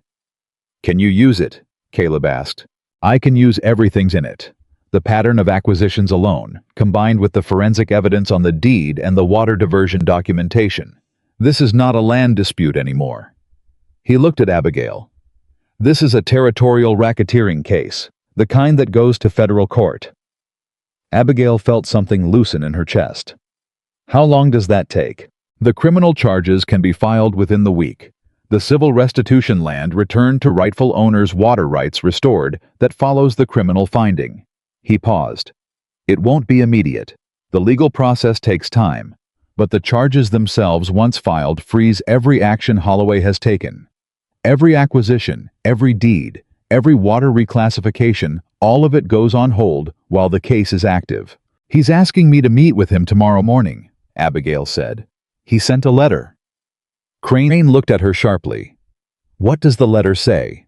she told him. He listened with the same focused attention he'd given the notebook. "Go," he said. "I intend to. And say yes to whatever he offers you." She stared at him. "I'm not going to." "Say yes," he repeated. "Whatever number he puts on the table, whatever terms he proposes, you agree to them. You thank him. You shake his hand." He leaned forward. "And then you walk out and tell me every word he said, because a private settlement offer made with full knowledge of an active fraud investigation is itself an obstruction of justice." He looked at her steadily. "He's going to try to buy you out of the case. When you say yes, and then the criminal charges go forward anyway, he will have offered fraudulent settlement in an active investigation. That adds to the charges." Abigail was quiet for a moment. "That's not entirely honest," she said. "No," Crane said. "It isn't." He met her eyes. "Is it more or less honest than forging a dying man's signature?" She thought about her father. The capital J that looped right. Always right for 40 years, because a first teacher had shown him how. "Tell me exactly what to say," she said. Holloway's office the next morning was the same as she remembered it. High ceilings, leather chairs, the walnut desk. He was standing at the window again when she came in, which she now understood was a deliberate posture. A man who turns from the window when you enter is a man who was watching for you. Caleb had not come upstairs. He was in the building, she had insisted on that, but Holloway had specified no attorneys, and Caleb had agreed to wait at the base of the stairs, which they both understood meant he would be within reach in under a minute if she needed him. She sat down without being invited to. Holloway looked at the chair she'd chosen, not the one he'd gestured toward, the one closer to the desk, but the one nearer the door, and a flicker of something moved across his face. Recognition, perhaps. She was not his first. "Miss Carter," he said. "Thank you for coming." "Mr. Holloway," she said. "What are you offering?" He paused. He'd expected pleasantries, she could see it. She didn't give them. He sat down behind the desk. He folded his hands. He told her he was prepared to offer $3,000 for a clean transfer of the Carter property, with an additional $500 to cover relocation costs. He said he was also prepared to drop any pending legal counterclaims against her personally. He said the water reclassification on Ruth Carver's property would be reviewed. He said he wanted this resolved quietly. $3,500 for 30 years of her family's life. She thought about what Crane had told her to do. She looked at her hands. She thought about her father's voice. "Don't you let them take what we built, Abigail." Then she thought about what Crane had said, about obstruction, about adding to the charges. She looked up at Holloway. "I accept," she said. Something shifted in his expression, relief primarily underneath the composed surface of it. "I'll have my attorney draw up." "I have one condition," she said. He paused. "The other families," she said. "The Brennans, the Ewans, Ruth Carver, Daniel Marsh, Gus Harwick. The water reclassification notices are withdrawn. All of them. And the water diversion is removed within 48 hours. She looked at him steadily. "Those are my terms." He was quiet for a moment. "That's beyond the scope of what I was prepared to discuss today." "Then we don't have a discussion," she said. Another pause. She could see him calculating how much this cost him, how much the alternative cost him more. "I can agree to review the water notices," he said. "Withdrawn," she said. "Not reviewed. Withdrawn." He looked at her with something new in his expression. Not the confident authority from their first meeting, not the smiling certainty of a man who already knew how the conversation ended. Something more careful than that. "You're not here to settle," he said quietly. "Are you?" She looked at him. She did not answer. "Someone got to you," he said. "The inspector. Foss." His jaw tightened. "Thornton." "I'm here because you asked me to come," she said. He stood up. Slowly. "Whatever Crane told you, he can prove he can't. I have attorneys who have fought every territorial inspector this office has ever sent, and I have won every time. Whatever documents you think you've assembled, I have more. Whatever community solidarity you think you've built it will fracture the moment the legal bills arrive." He leaned forward on the desk. "I want you to hear me clearly, Miss Carter. I have been doing this for 25 years. I know how this ends." "So do I," she said. She stood, looked at him across the desk. "My father did not sign that deed. You know that. I know that. And in 4 days a federal court will know that. And everything you've built in this valley, every piece of land, every water, right? Every forged document will be subject to a racketeering investigation that will take years to untangle." She picked up her coat. "You asked me to come alone because you thought I was easier to manage without witnesses. You thought that what I wanted was money and safety and a way out." She looked at him directly. "What I want is what was my father's. And I'm going to get it back. Not just for me, for all of them." She walked to the door. "Miss Carter." His voice had changed. The certainty was gone from it. She stopped, didn't turn. "Your father was a stubborn man," he said. "Yes," she said. "He was." She opened the door and walked out. Caleb was at the bottom of the stairs. He read her face before she said a word and handed her her coat without speaking. They walked out of the building and into the street, and she told him every word of it, word for word, exactly as Crane had asked her to, and he listened without interrupting until she finished. "He knows," Caleb said. "He knows the case is real." "Yes. He's going to do something in the next 24 hours, before Friday." "I know." She looked up at him. "The families. We need to warn them." "Already sent word this morning," he said. "Patrick Brennan has his sons watching the fence lines. Ruth Carver is staying with the Ewens tonight." She looked at him. "You thought ahead." "I've been thinking ahead for 2 years," he said. "I just didn't have enough people on the right side of the line." She almost said something then. She stopped herself because the middle of Main Street at 10 in the morning was not the place for whatever it was she was almost going to say. She said instead, "We need to be at Crane's office when it opens." "He's already expecting us," Caleb said. "I stopped on the way here." Of course he had. Crane filed the criminal charges Friday morning. The territorial prosecutor arrived with him and the charges were filed in the circuit court record before 9 o'clock. Fraud, forgery, illegal seizure of water rights, conspiracy to defraud multiple landholders, and obstruction of a territorial investigation. Holloway's name was on every count. Price, his attorney, arrived at the courthouse at 9:15 and spent 40 minutes arguing procedural objections with the kind of furious precision that told everyone in the room he'd spent the night preparing them. The judge, a lean woman named Harriet Gould, who had ridden the Montana circuit for 12 years and had seen approximately everything, listened to every objection and then denied them all. "The evidence record is clear," she said. "The prior use documentation predates every claim the defendant has made. The forensic examination of the deed is conclusive. The charges stand."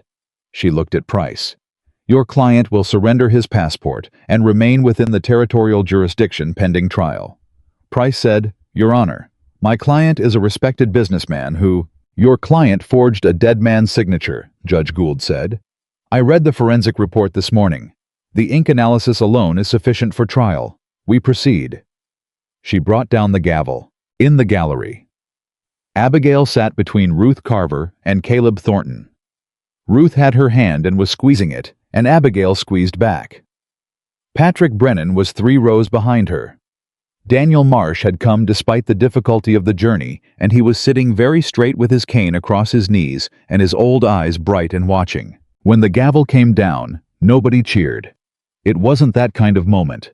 It was too real for cheering too long, coming too costly, too much a product of grief and anger, and months of small, courageous choices made by ordinary people who had decided they weren't going to accept being erased. Ruth said quietly, "James would have loved today." Abigail didn't answer. She couldn't just then. She looked at the front of the courtroom at Judge Gould, gathering her papers with the brisk efficiency of a woman with 3 more cases on the docket at Price, speaking urgently into Holloway's ear, at Holloway himself, sitting very still with his hands folded on the table in front of him. The same posture as always, the same composed exterior, except that today the certainty behind it was gone, and what remained was just a man who had finally run out of road. He looked up once. Across the courtroom through the gallery. His eyes met Abigail's. She didn't look away. He did. Cole Draper was arrested that afternoon. That was the twist nobody had seen coming. Not Abigail, not Caleb, not even Crane entirely, though he admitted afterward he'd had a suspicion. The forensic examination of the deed had included an analysis of the notary stamp, and the stamp used on the document belonged to a portable kit registered to Draper's wife, who had held a notary license in a previous county before their relocation to Harlan Creek. Ellis Webb, the notary, everyone had assumed was responsible, had never stamped the document at all. His name had been used without his knowledge. Webb himself, when confronted with this information by Crane, in the presence of Deputy Foss, sat down heavily in his chair and said, "I wondered why that document looked wrong. I didn't ask." He looked at his hands. "God help me. I didn't ask." Draper was brought in by Deputy Foss. Not Sheriff Pitts, who had disappeared from his office sometime that morning, and whose whereabouts were currently unknown to the department. Foss, who had been quietly doing the work for 14 months, and had been waiting for exactly this moment, made the arrest himself. And he did it on the front steps of the land office in full view of the street, and by the time it was over, there were 30 people watching. Abigail was not among them. She was at her property at the south fence, looking at the burned posts and the warped wire, calculating what it would take to rebuild it. Caleb found her there an hour later. He came quietly the way he always moved, and she heard his boots on the dry summer ground before she saw him. He stopped beside her and looked at the fence. "Draper's in custody," he said. "Foss made the arrest." She nodded. She'd expected something like it. "Pitts is gone," he added. "Nobody knows where yet." "He ran," she said. "Likely." She crouched down and touched one of the burned posts. The char came off on her fingers, black and dry. "I need to replace these," she said. "I know." "The wire's not worth saving. I'll need new wire." "Brennan's boys have wire," Caleb said. "Patrick offered this morning." She looked up at him. He was watching her with that steady, quiet look she had come to recognize as his version of concern, not the performative kind, not the kind that demanded she respond in a particular way, just genuine and present, and entirely without expectation. "It's done," she said. "Isn't it? The main part of it." "The criminal case is started," he said carefully. "The trial will take time, the civil restitution. But it's done," she said again. "He can't take the land now, any of it. The charges freeze everything." "Yes," he said. "It's done." She stood up. She looked at the fence. She thought about everything it had cost her father's last month spent watching something he couldn't fully name coming toward them. The 2 days she'd been too late, the burned notice ash on her fingers, the 40 minutes with the buckets in the dark, every hour of every day since. She thought about 5 families at her kitchen table signing their names.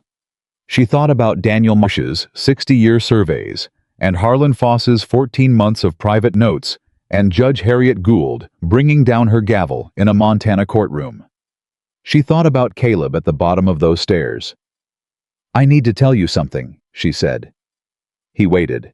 "When I rode up the mountain in the storm," she said, "I wasn't going to knock on that door. I sat on my horse in front of your cabin for 2 full minutes talking myself into it." She looked at him. I'd made myself believe for so long that asking for help meant I couldn't handle things, that needing anyone was weakness. She paused. I almost turned around. He was very still. I'm glad I didn't, she said. He looked at her for a long moment. The afternoon light fell across his face, and she could see every line of the 10 years in it, the patience and the grief and the long work of it, and underneath all of that, something newer and less certain and alive. I'm glad you knocked, he said. His voice was very quiet. She looked at him. He looked at her. I owe you an apology, she said. The first night. I said I didn't need a man to save me. You were right, he said. I was rude about it. You were scared and alone, he said. And you'd just burned your eviction notice on your father's grave. A pause. I didn't take it personally. You should have, she said. A little. Something moved through his expression, careful and real and quiet. Maybe a little, he said. She almost laughed. She didn't quite, but it was close and he saw it, and the corner of his mouth moved in that way she'd catalogued, without intending to the smallest, most restrained suggestion of a smile that somehow said more than a full one would have. The fence, she said, looking back at the burned posts. The fence, he agreed. Will you help me rebuild it? He looked at her. Yes, he said, simply, without conditions or caveats or the careful distance he'd kept between himself and everything that mattered for 10 years. Just yes. She turned back to the fence and began calculating posts, and he stood beside her and listened, and the Montana summer went on around them, hot and loud with insects and wind, the same as it had always been, the same as it would go on being, and the creek below the south slope was running again. The diversion removed that morning by order of the territorial court, and the sound of it carried up through the dry summer air like something given back. The trial lasted 11 days. Abigail was present for every one of them. She sat in the second row of the circuit courtroom each morning before the gallery filled with her father's original deed, folded in her coat pocket, the way she'd carried it since the beginning. Not because it was needed anymore, not because Judge Gould required it, but because it was the thing her father had saved 6 years to buy, and she intended to carry it until the day came when she could put it back where it belonged. In the frame above the fireplace where it had hung for 30 years until she'd taken it down to fight with it. Price had brought in 2 additional attorneys from the territorial capital. They were good, sharp, methodical, the kind of legal minds that operated best when the ground beneath them was solid. But the ground beneath them was not solid. It had been shifting since the moment Crane had filed the first charges, and by the second day of trial, it was moving like water. The ink analysis was presented first. The forensic examiner, a quiet man from Helena named Burgess, spent 3 hours on the stand, explaining the chemical composition of 2 different inks, the one used to write the body of the deed, and the one used for the signature in language so precise and so patient, that by the end of it, even the people in the gallery who had no legal training understood exactly what it meant. Someone had signed that document at a different time, with a different pen, from a different source. The signature had been added after the fact. Price cross-examined Burgess for an hour and a half. He didn't shake him. On the third day, Harlan Foss took the stand with his notebook. He read from it for 2.5 hours, and the courtroom was so quiet during that time that Abigail could hear the person behind her breathing. 14 months of dates and names and transactions. The methodical accumulation of a man who had been watching and recording and waiting, because he hadn't been brave enough yet to act, and had spent every one of those 14 months knowing it. When Price stood to cross-examine, Foss looked at him and said, before Price could ask a single question, I want the record to reflect that I should have acted on this information sooner. That's my failure. It's in the record, and it will stay there. He looked at Judge Gould. I am not proud of the time it took me, but everything in that notebook is true, and I will stand behind every word of it. Judge Gould looked at him for a moment. Noted deputy, she said. You may proceed. Price's cross-examination lasted 20 minutes. He found nothing to shake. Daniel Marsh testified on the 5th day. He was 81 years old, and he walked to the stand with his cane, and he sat down, and he looked at Price and Holloway's legal team, with the absolute equanimity of a man who had outlasted 4 decades of men exactly like them, and when he spoke his voice was steady and clear. He testified about the spring, about the surveys he had done himself in 1864 because the territorial office's maps were wrong, and he needed to know exactly what water he had legal claim to. About 60 years of continuous use. About the community of families that had grown up around that water source dependent on it, working it, building lives beside it. Price tried to challenge the chain of custody on the survey documents. Marsh looked at him and said, "Young man, I drew those maps myself. I know every line on them. You can challenge the paper they're written on if you like, but you cannot challenge my memory because I am standing here, and I remember drawing every single one." The gallery laughed. Judge Gould allowed it. Caleb testified on the 7th day. He took the stand without visible nervousness, which Abigail suspected was not because he wasn't nervous, but because he had been preparing for this for 10 years, and nervous was a luxury he had not permitted himself for a long time. He presented the water rights documentation, methodically walked the court through the correlation between Holloway's land acquisitions and the water route mapping, and explained in plain language exactly how the timber corridor scheme worked. How the valley properties were not targets in themselves, but obstacles. How the creek was the real prize. How clearing the families from the valley gave Holloway unobstructed access to the upper ridge timber rights worth 15 times the farmland value. When Price stood to cross-examine, he tried a different approach than he'd used with Foss or Marsh. He went personal.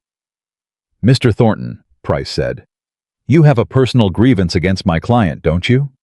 Your family lost property in this Bitterroot Valley in 1877, and you blame Victor Holloway for that loss. I blame a system that allowed the same methods to be used there as are being used here," Caleb said. "Whether your client was personally involved in the Bitterroot transaction is a matter for a different court." He looked Price steadily. "What I can testify to is what I have observed and documented in this valley over 2 years. My personal history doesn't change what the documents say." "Isn't it possible," Price said, "that your personal history colored your interpretation of events here, that you saw wrongdoing because you were looking for it?"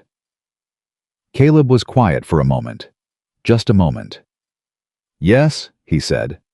"That's possible." Price looked satisfied.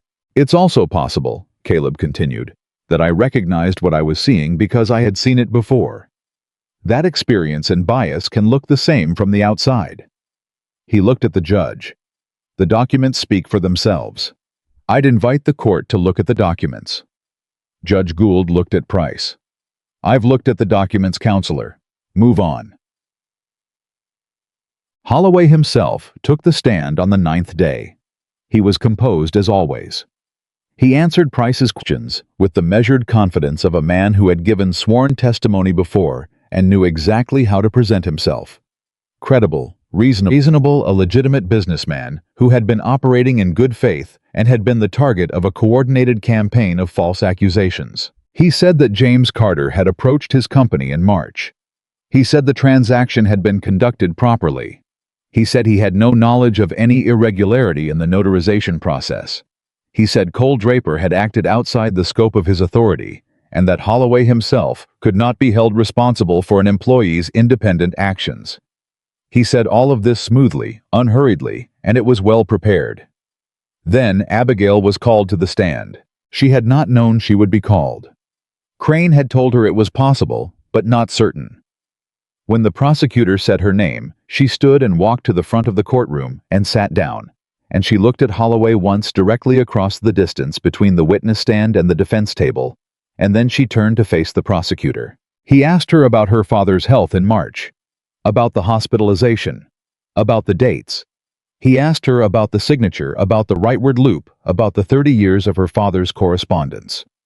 She answered every question clearly and without hesitation because she had been living with these answers for weeks, and they were true, and truth did not require rehearsal.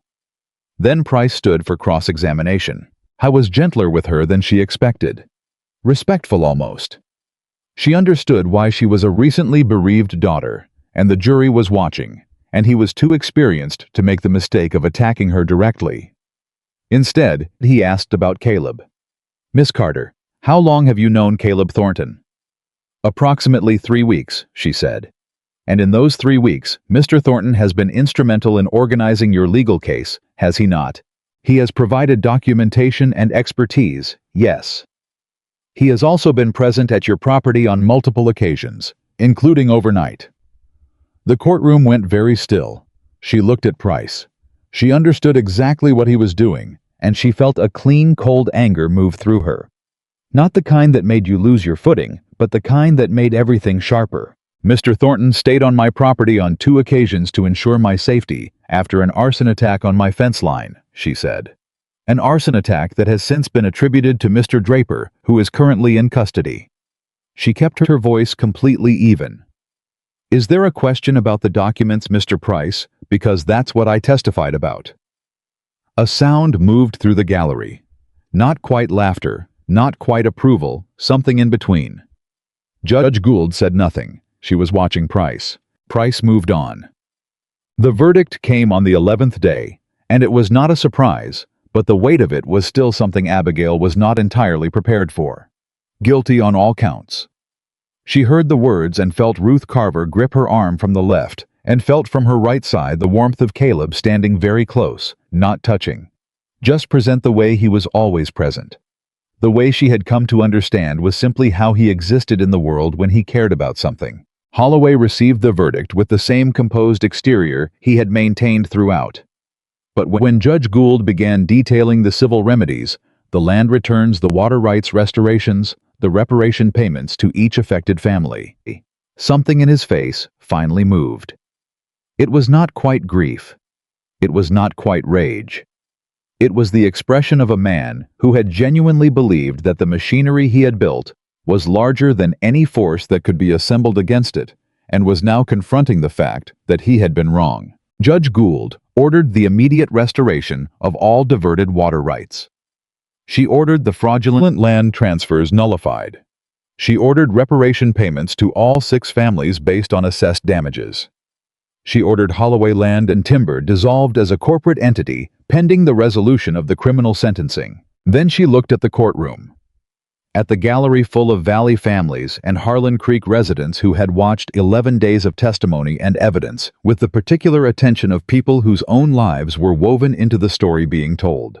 This court finds, she said, that the systematic targeting of rural landholders through forged documentation, illegal water diversion, and deliberate obstruction of territorial process represents not merely individual criminal conduct, but an assault on the foundational principles of property rights that this territory exists to protect.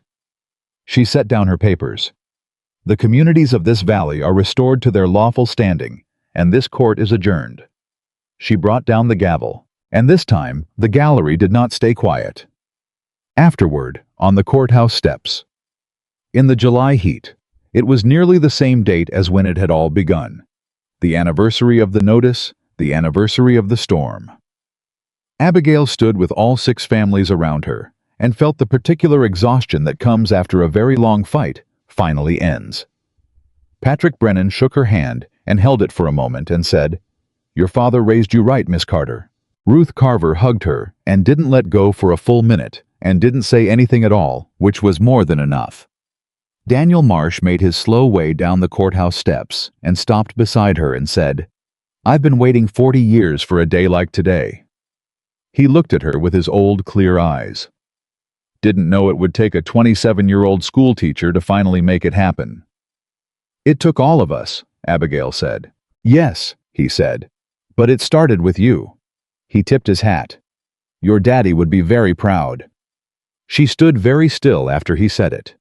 She held it the way you hold something you have needed to hear for a long time and were afraid you might never get to. Malin Ewan's daughter pressed a folded paper into her hand.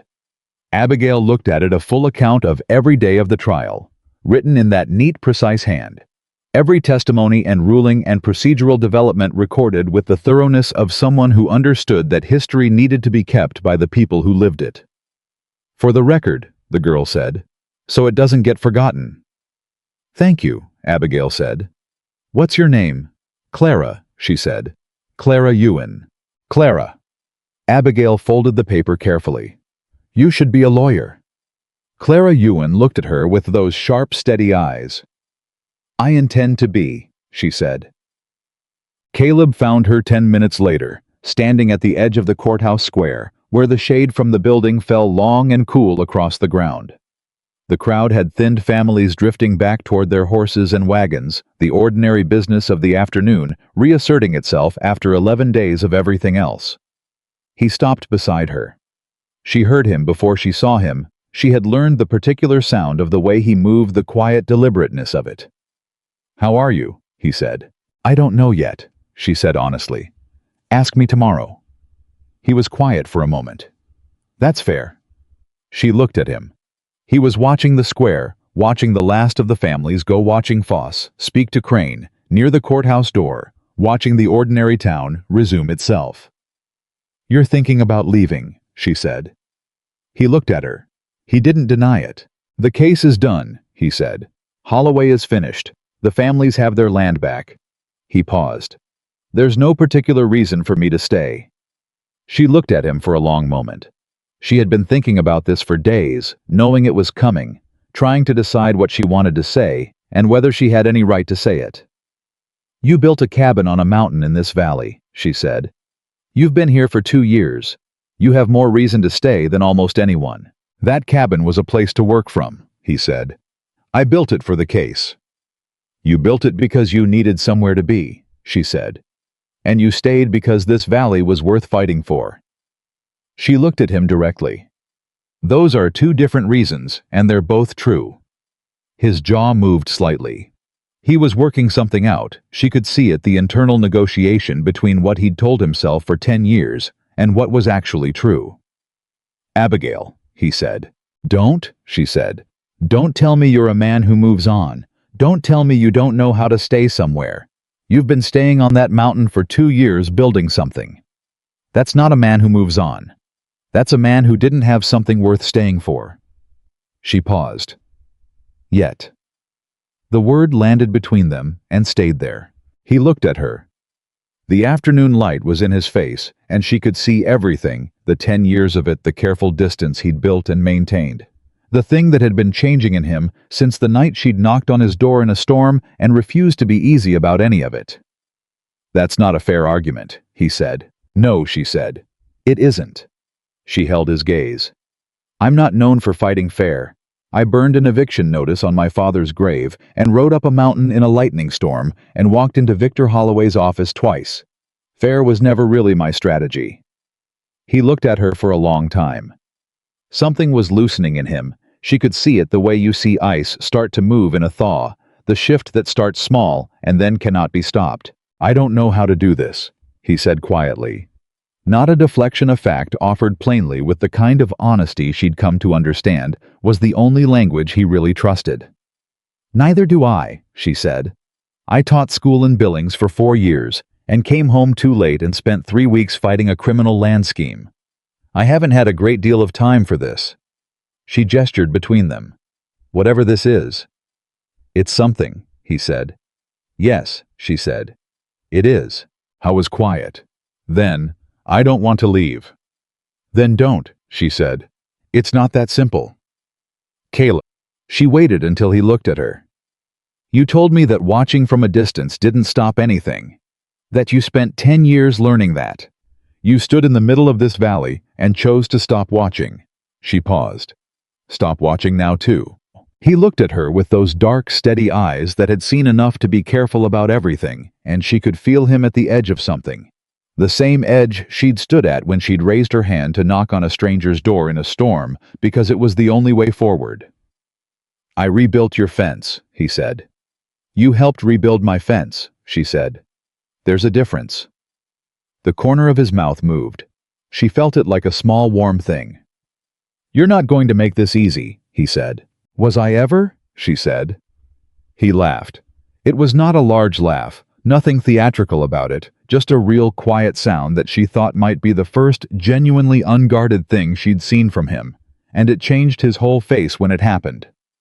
"No," he said. "You weren't." 3 weeks after the verdict, Caleb Thornton came down from the mountain. Not for a meeting, not for a legal proceeding, not for a purpose he could have explained to himself 2 months ago with any honesty. He came because he had a hammer and a box of new fence posts, and because Patrick Brennan's sons had brought the wire, and he'd told them he would meet them at the Carter property at dawn. But he came early, before the Brennans, before the sun was fully up. He tied his horse at the post and stood in the front yard and looked at the house, the light already on in the kitchen window, the particular yellow warmth of it against the early gray, and felt something he had not let himself feel in a very long time. He knocked. She opened the door before the second knock, which told him she'd heard him ride in. "You're early," she said. "I know," he said. She looked at him.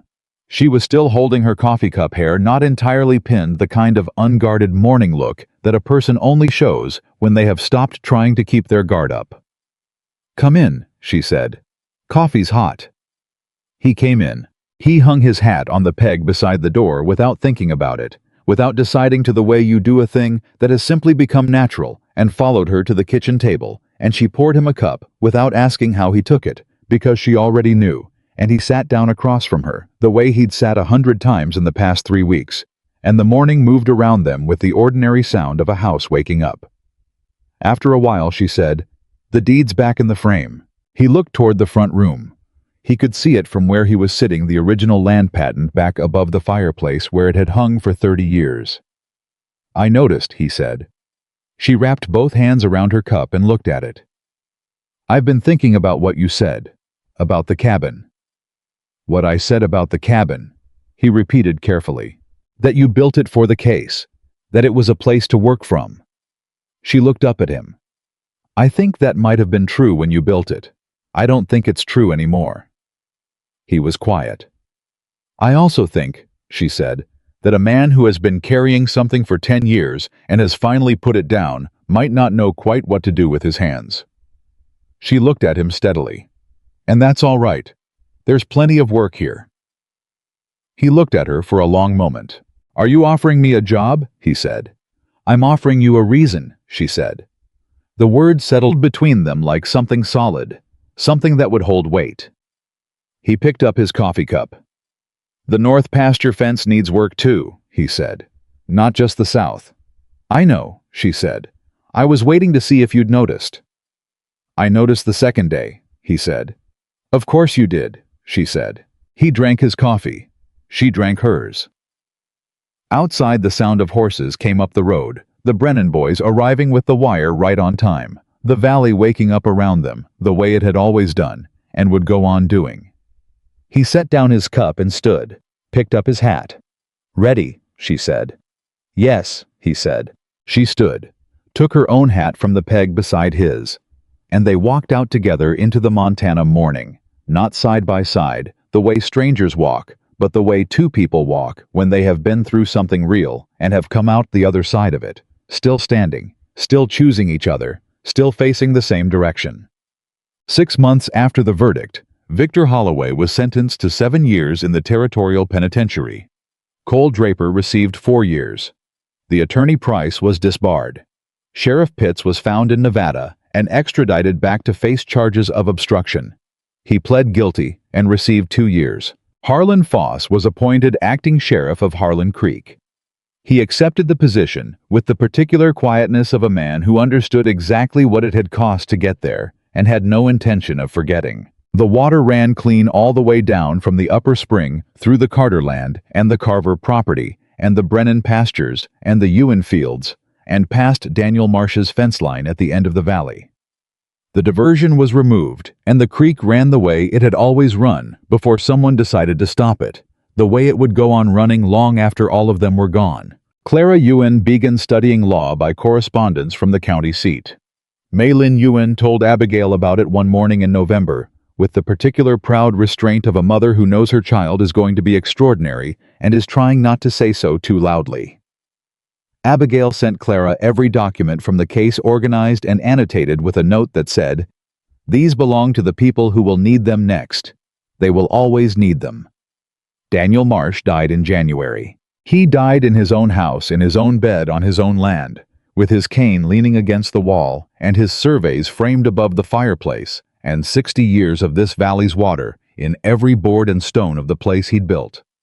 His daughter came up from Bozeman for the burial, and told Abigail afterward that he had spoken of the trial often in the months that followed, not with triumph, but with something more like peace, the particular peace of a man who had stayed alive long enough to see a thing made right. Abigail stood at his graveside in the January cold and said a quiet private thank you, and meant it.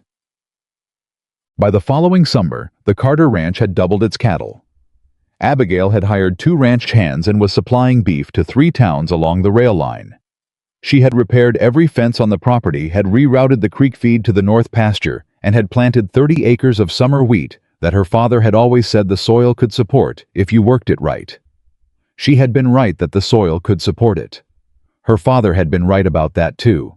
Caleb had not gone back to live on the mountain. He had not in fact lived on the mountain since 2 days after the trial ended. He had come down and not gone back up, and neither of them had discussed it formally or made any particular announcement about it. It had simply happened the way things happen when 2 people stop standing in the way of the obvious, gradually, then all at once, and then it was simply how things were and had always been going to be. He built a second room onto the house in October. Not a grand thing, not a gesture. Just an additional room because the house needed it, because winter was coming and the ranch was growing and there was practical sense in having the space. He built it himself, working on it in the mornings before the ranch work began, and when it was finished, he stood in it and looked at the new ceiling and the new walls and the window he'd positioned to catch the morning light, and felt something he had no adequate word for and did not try to find one. Ruth Carver came over to see it when it was done. She walked through it, looked at the window, nodded, and said, "Your father knew what he was doing giving you those builder's hands." Caleb looked at her. He hadn't talked about his father to anyone but Abigail. "She told me a little," Ruth said without apology. "She talks about you the way your father talked about your mother from what she said. Like you're the fixed point." She patted his arm. "Don't argue with me. I'm old enough to know what I'm seeing." He didn't argue. On the first morning of the following July, nearly exactly 1 year from the night she'd ridden up the mountain in a storm, Abigail came out onto the front porch before sunrise with 2 cups of coffee and found Caleb already there, leaning against the post, the way he sometimes did when he'd been up before her watching the valley come awake below. She handed him his cup. He took it. Didn't look away from the valley. "Same route today," he said. "The supply run to the South Rail Station, which they made together on the 1st of each month." She looked out at the valley, at the creek running full and clear through the morning light, at the Brennan pastures, visible in the distance at the Carver fence line, and beyond it, the beginning of the Ewan fields, and then the long flat at the end, where if you looked carefully, you could still see the outline of Daniel Marsh's old house on the property his daughter had decided to keep. She thought about 1 year ago, the notice on the porch, the deed in her hands, the grave still fresh, the road up the mountain in the dark, and the rain, and the single lit window in the pines. She thought about her father's voice. "Go on then." She looked at Caleb beside her, at the profile of him, the steadiness of him, the way he held his coffee cup, the way the valley light caught the angle of his face, and she thought about what it had cost both of them to get to this ordinary morning. This porch, these 2 cups, this unremarkable and completely irreplaceable moment. "No," she said. He looked at her then. "Not the same route," she said. "Let's take the long way, past the Marsh property. I want to see how the new family is settling in." He looked at her for a moment. Something moved through his expression, the full weight of it. Everything that had been built and lost and built again, everything that was standing and solid, and theirs now, honestly, theirs. "The long way," he said. "The long way," she said. He finished his coffee, set the cup on the porch rail, picked up his hat. She picked up hers. They rode out together as the sun came full over the eastern ridge and the Montana Valley opened wide and golden before them, and the creek ran clear through the morning light, and the land that her father had built was still standing, still growing, still theirs, not in spite of everything it had cost, but because of it. Because of every person who had signed their name. Because of 60 years of surveys kept by a careful old man. Because of a deputy who finally found his courage 14 months too late and used it anyway. Because of a mountain cowboy who had spent 10 years building a case in the dark and waiting for someone to knock on his door and give it a reason. Because of a woman who had burned a notice on her father's grave and ridden up into a storm and refused at every turn and at every cost to let go of what was right. The strongest people are not the ones who never need help. They are the ones brave enough to accept it when it comes, and brave enough when the storm is over and the ground is solid and someone is standing beside them with their hat in their hand and their eyes on the same horizon to say yes. Stay. This is home. This is home. And it was.